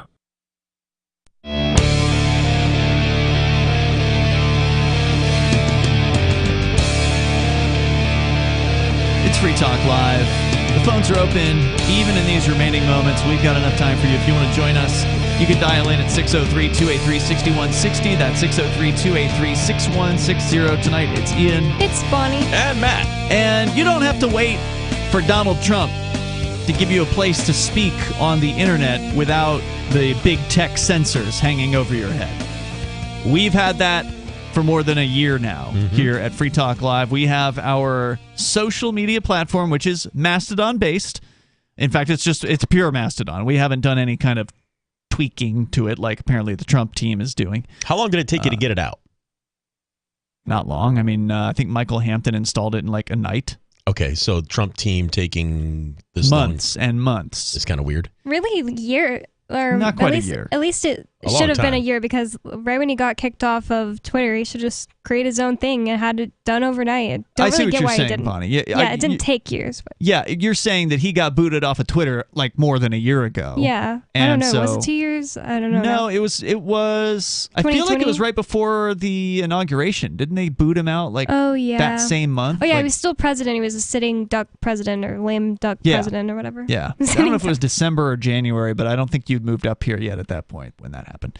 But, we saw the writing on the wall. We saw the takedowns happening of freedom-friendly people online, and I don't consider conservatives to be freedom-friendly. I'm talking about the libertarians. I'm talking about the libertarians who've been targeted. Libertarians have been banned from Twitter. Libertarians have been frozen out on Facebook. So we needed to have our own option, and the folks over at Liberdon had been doing it for a few years, which is a liberty-friendly Mastodon. And I was a member over at Liberdon. We've been talking about Mastodon for years, but we decided, you know what? 2 is a better option. It's better to have more choices in the marketplace. So let's have a second freedom-friendly Mastodon, because Mastodon on its own is not a freedom-friendly platform. It is just a platform that is open source. So anybody can copy Mastodon, anybody can put it on their web server, and they can set whatever rules they want to. So you can have a Mastodon server that's run like an iron fist if you want to, but that's not how we do it. Ours is open. You can go to social.freetalklive.com. You can sign up now. You don't have to wait for some fancy app to come out, because, as Bonnie pointed out, there are already like a dozen apps available for Mastodon. Yep. So whether you've got an Android or an Apple, or you just have a desktop or a laptop computer, you name the operating system, there's at least 5 or 6 different apps out there that all do fundamentally the same thing. They allow you to post to the Mastodon server and read other people's posts and so on and so forth. It's just they look different. Somebody decided that app A was not good enough, so they made app B and called it something else. They all do something similar, but they kind of have a different feel to them. So you can find the app that works best for you, which is cool. That's a nice thing about it being open source, is anybody that can program, if they feel like the apps aren't good enough, they can try to make a better one, which is neat. You can't do that with Facebook. You can't do that with Twitter. You're stuck with whatever app they give you. And in a lot of cases, they suck. I don't know if y'all have any familiarity with some of these apps, but I remember the Facebook app from back when I was on Facebook. It was terrible. Yeah, it's just giant and bulky humongous, and terrible now. It was that way 5 years ago. It's worse. I bet it is. So check it out, social.freetalklive.com. I don't really remember it being good or bad. I only ever used Facebook on a computer also. So. Well, you're probably better off for not having used it on your phone. Not never, but I was more likely to use it on a computer. Because if it's on your phone, it's just going to suck away more of your time. So, in other news, studyfinds.org that 7 out of 10 Americans are now saying they're living paycheck to paycheck. According to the story here, a survey of over 2,000 adults found that 7 out of 10 is a roundup, but 63% do not see themselves reaching a financial level of security that will allow them to live the lifestyle that they want. Lack of financial education and resources may be to blame, particularly for women who are less likely to say they had access to these tools in comparison to men, which was 65% to 84%. Wait, they had less access to the ability to learn not to spend your money on purses. I just think that's ridiculous. I never had a really good class about it or anything like that, and I'm they don't teach you this in school. I can't say that I've been the best stewardess of my money, but I would never go and say, yeah, nobody ever taught me. That's silly. I don't know, Bonnie. You seem pretty frugal to me. Well, because I just don't like to spend money, and that's the way my dad is. But it's not like I had a class. Mm-hmm. Well, yeah. Usually, it's what comes down to your parents. It's your parents that teach you these financial habits. But my sister had the same dad, and she is not like that at all. Well, apparently you paid attention, so that helped. To educate themselves en route to financial comfort, most turn to social media, 45%, their family, 44%, or online media such as financial news websites at 42%, while most women noted an absence of credit card debt as the most important requirement for financial comfort. The majority of men think that it's home ownership. Respondents also differ in what they consider to be essential for financial wellness. 79% of Americans earning over $150,000 find savings to be very important, compared to only 54% of those with an income of $60,000 to $90,000. On average, respondents said they'd need $686 of disposable income per month to feel financially comfortable. But they don't even have that, because 7 out of 10 of them are living paycheck to paycheck. So if you're living paycheck to paycheck, that by definition means you don't have a few extra $100 hanging around a bank account. And the United States government letting the printing presses running is just demolishing the buying power of the few dollars that they do have. Correct. So people just can't catch up or catch a break. Right. And so there's actually a disincentive to save, because if the money that you're saving is losing value, why would you save it? Want to turn it into something useful. Or put it up your nose, which, the worse things get, the more people are going to turn to things like drugs. It does feel like we're living in just like a clown world sometimes, so I can understand why some people just want to make it go away. Make it go away. Yeah. And there's just more of these bad news here. 76% of millennials are likely to say at some point in their adult life a personal healthcare-related bill caused them to spend a large chunk of their savings. They also noted that keeping up with healthcare-related bills has derailed them from making other payments. That is, 70% of them said that, more so than any other age group. For most millennial respondents, that sacrifice came in the form of a down payment or mortgage on a home. So rather than having a house, they had to pay a medical bill. Regardless of age, the vast majority of Americans, 82%, believe financial comfort is important to their mental and emotional well-being. And well, that's just kind of a fact. How could you not believe that? Financial comfort, is that what it was? Yeah. I mean, you have to at least be comfortable to be happy. Indeed. That definitely helps quite a bit. Anyway, they're saying 7 out of 10 people living paycheck to paycheck here, which I don't know if that's up. The thing is, this study doesn't give us what the perspective, right? Like, was that 6 out of 10 before, or 5.5 out of 10, or what? We don't know. But for a long time on this show, we've covered Americans not having good financial habits. Terrible. They have a lot of debt, lots of credit card debt, a lot of financial, axes, if you will, hanging over their head. They've got the college loans in a lot of cases. Add that to credit card debt. I mean, there's a tremendous amount of debt that the average American carries, and that is not helping them get along. No, and it's been culturalized that way too. Like, that's normal. Yeah, that's true. Yeah, and that's terribly normal. Normal. Talked about a story where, I don't know, it was like 75 or 90% of Americans were going into debt for Christmas. And that's right. I never thought about the fact that those Afterpay is a brand, things. Buy now, pay later. Yeah, those buy now, pay later things. I never even thought about the fact that that was debt. Like, I was using that all the time because I was like, oh, it's great. I can just pay it off. It's convenient. I can pay only, like $15 5 times instead of whatever. Instead of paying it off all at once, it just made it easier. And I never even thought about the fact that that's debt. So, yeah, I think it's kind of culturally normalized. Yeah, it is a short-term kind of debt, and it's marketed in a way that it's hard to really, know. It doesn't have the same feel as... It doesn't have interest. At least on Klarna and Afterpay, so unless, that's pretty cool. Unless, of course, you miss a payment. Yeah. Yeah. And then you'll realize it's debt once you miss the payment. And that's ultimately what they're banking on to some extent. Yep. And they also charge the company, so they actually make money every sale from the company that they're buying the products from. So they're actually getting a cut, kind of like the credit card companies get a piece. They're making an even larger piece at those buy now, pay later. It's kind of an interesting business model, and it appears to be working well for those companies. So good for them. So if, we didn't get to the CBDC thing, but as you pointed out, Matt, that's going to continue to be in the news. They're pushing this thing, the central bank digital currency. They're pushing it hard. Just know it's not cryptocurrency. Not even close. It is, as I believe Cyprian, a.k.a. Vin Armani, put it, this is like Bitcoin's evil brother. Really? That's a great way to put it. You can't call it a twin brother because it's not a twin. It's not Bitcoin. But they're, we don't have time for it tonight. We'll get into it later. See you tomorrow. freetalklive.com.